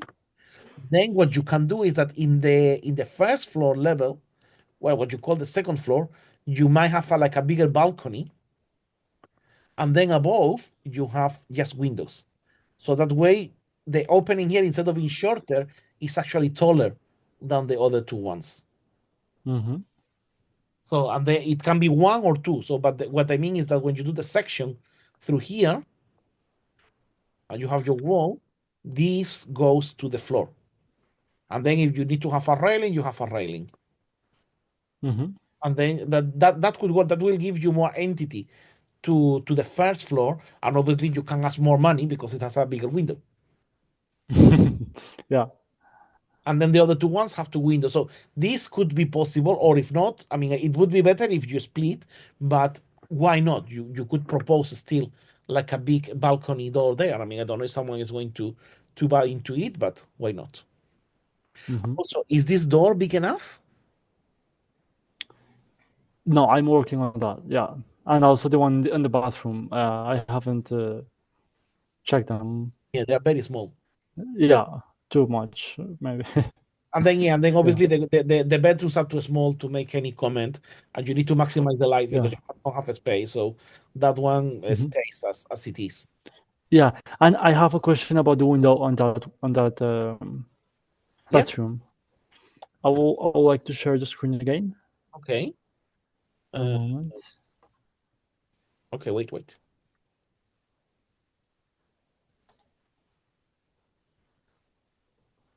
Okay, now can you see the screen? Not yet.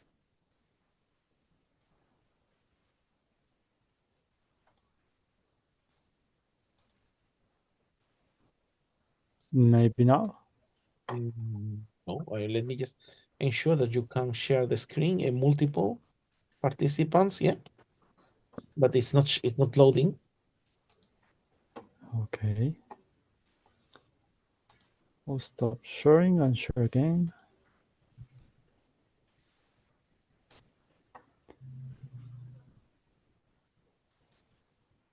Maybe now. Yes. Okay. So I wanted to keep this kind of style of the windows and the whole building, Mhm. even on this facade. But then I have a question about this window because I wanted to make it as big as possible, as you know, because of the amount of light or ventilation. Um, but then I'm not sure how much does it match. Also, how much does it matter uh, that this window doesn't have the moldings on the middle as this one? I'm not sure. I would like your comment about you. Will you change it, or do you think it actually kind of works? It's a bit complicated. Why? Because adding, we could argue that you could add all the small division, the panes, to the bigger opening, but Yeah. that will increase the cost of the window unnecessarily, Mm-hmm. and it will technically reduce the amount of daylight at its minimum. So what I would do in order to make the rear facade look more or less the same, I would, instead of having eight divisions on the kitchen window, I would just have up and down and a clear glass on both of them. I think that works. Yeah. That you Yeah, keep you're right. because the sash window is very useful in a kitchen, but Mm-hmm. then it more or less matches the style because you don't have the divisions. I love having the divisions, but considering the cost and the building itself, I think it's Yeah. better to spend the money in the In front, other details. in other details than in a lot of small panes in the window, because at the end of the day, you're going to have a curtain most of the time. Mm-hmm. Okay. For Do you example, you think can I'll? spend a little bit more on the railings if you want, on the railings there to make them a little bit more elaborate. Something Yeah. like Okay. Do you think that will apply also for these windows? Maybe. Maybe uh, yes. Maybe yes, maybe no. That will be up to you. What I see is that if when the paints are like more horizontal, they don't look nice. So I would omit them from that one as well. Okay, thank you.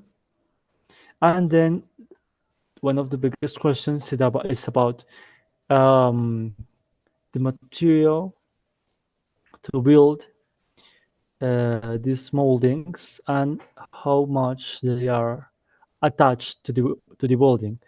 Like I don't know if I have to like hire or a craftsman to build or crave this piece of stone or concrete, not sure, and if that should be attached to these bricks, That will be or if it's just one whole piece inside of the bricks. Like there you have the bricks, and then you have a part there will be a of the metal molding. structure.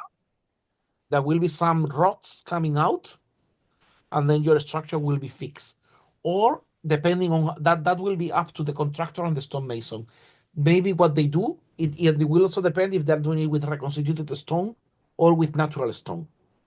Because if they're doing with Hmm. reconstituted stone, they can do just like the outline, and then it's Yeah. fixed to a structure.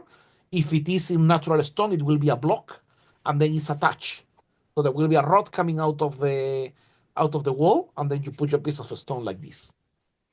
Okay. Okay. Interesting. Thank you. That's one. And the second one is about I'm not sure about what to do when on the point where these walls join or touch the ceiling, or Uh-huh. I'm not sure if I should leave them like this, which I don't know. Also like to add a wooden structure to At the hold moment, the the roof. ceiling is very thin.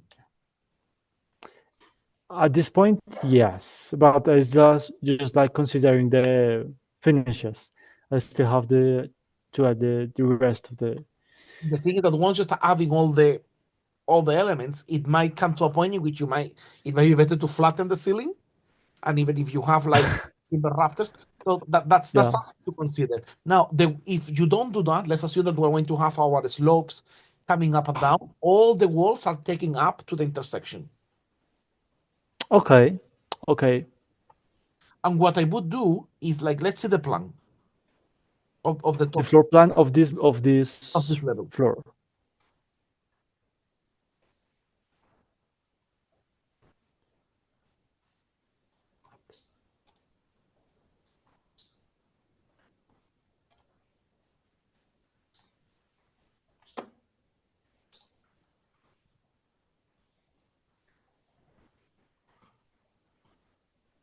So what I would do is you have the area where the kitchen is.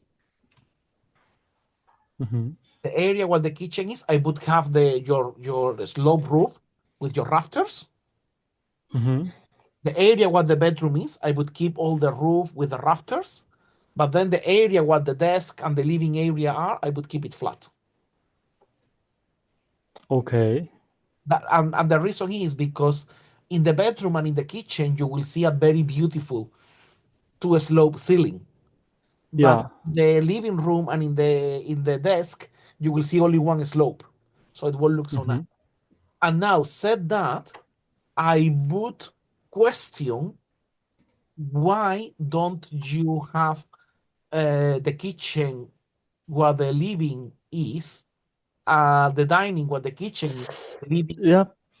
so that when you are using the living area, you are facing the views, the outside rather than being there Hmm. either. And then the kitchen is you enter and you see the kitchen, which is okay, fine, it's not so bad. But then yeah, I mean the cooking activities, because assuming that you will have an extractor, you don't need to Yeah. go to the window. And Hmm. also that might allow you, instead of having the little door or the door and the little window, maybe what you do in the terrace, you have a bigger, a wide opening, like a double door, like a double glazed door instead of the two openings.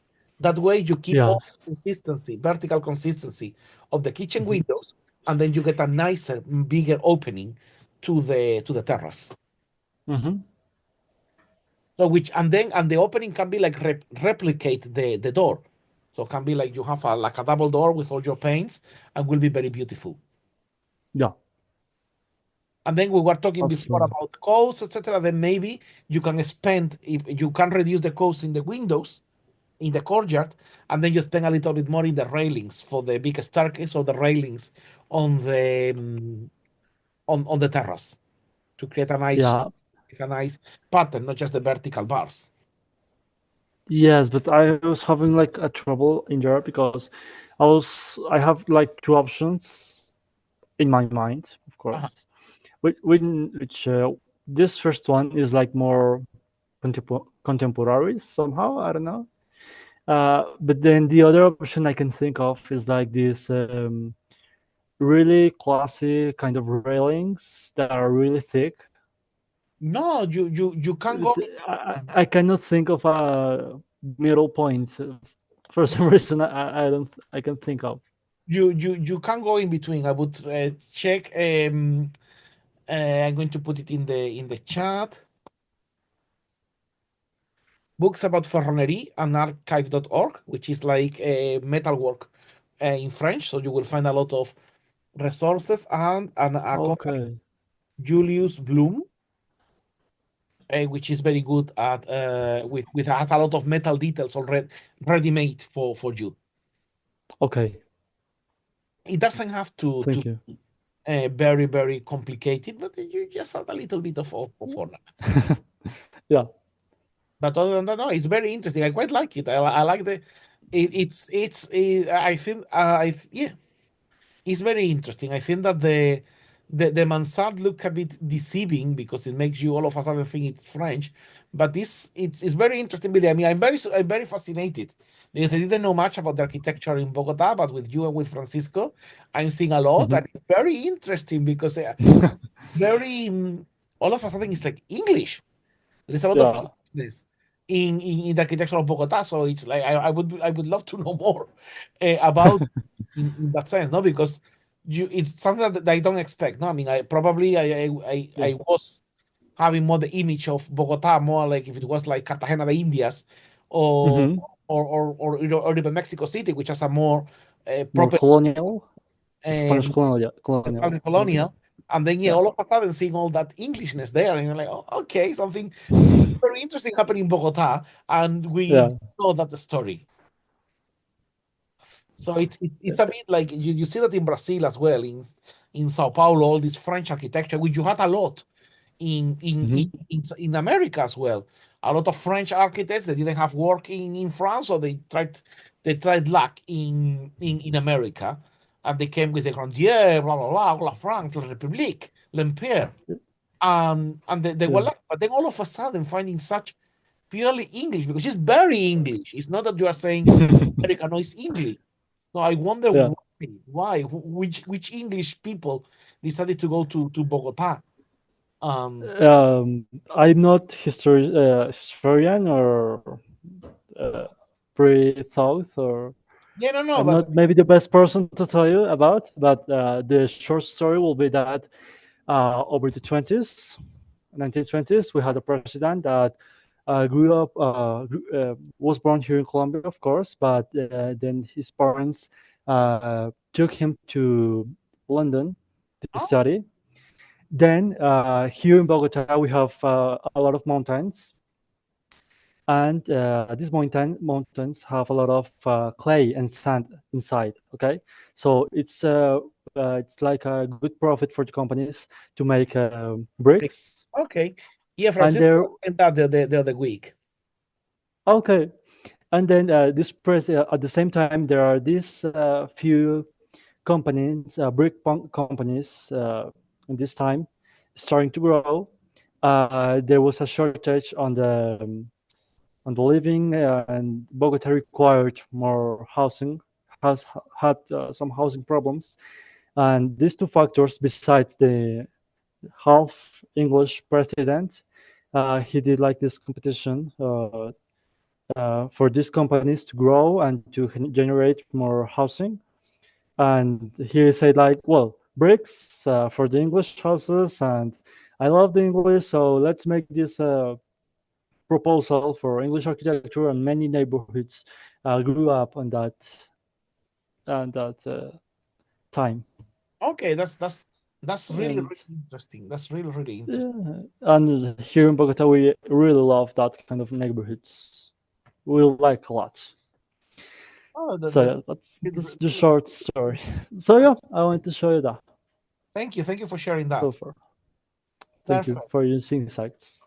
So I think that we can make it a day. We have been 4 hours here. Yeah, Thank you very much, everyone. I'll see all of you in 2 weeks' time when we will be talking about the next part of. I'm going to share the screen for the last part. Where is the screen? It has disappeared.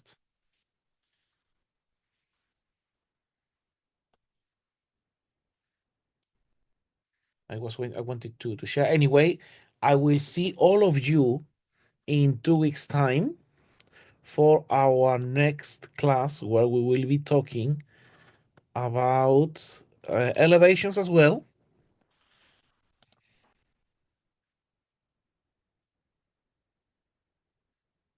So stay tuned as well for our next open exhibition or for the Classic Planning Academy, where you will see our students' work.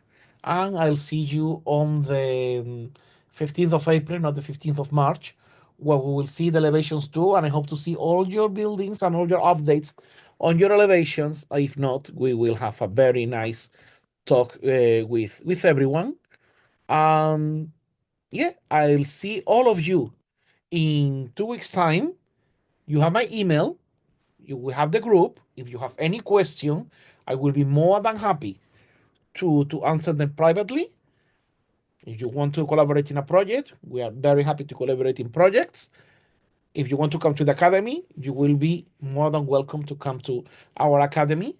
And I hope to see all of you in the next 2 weeks. In the meantime, have a good rest of the Saturday and a wonderful Sunday. Thank you very much and bye bye. thanks so much, guys. Thank you. Bye bye. Bye bye. Bye bye.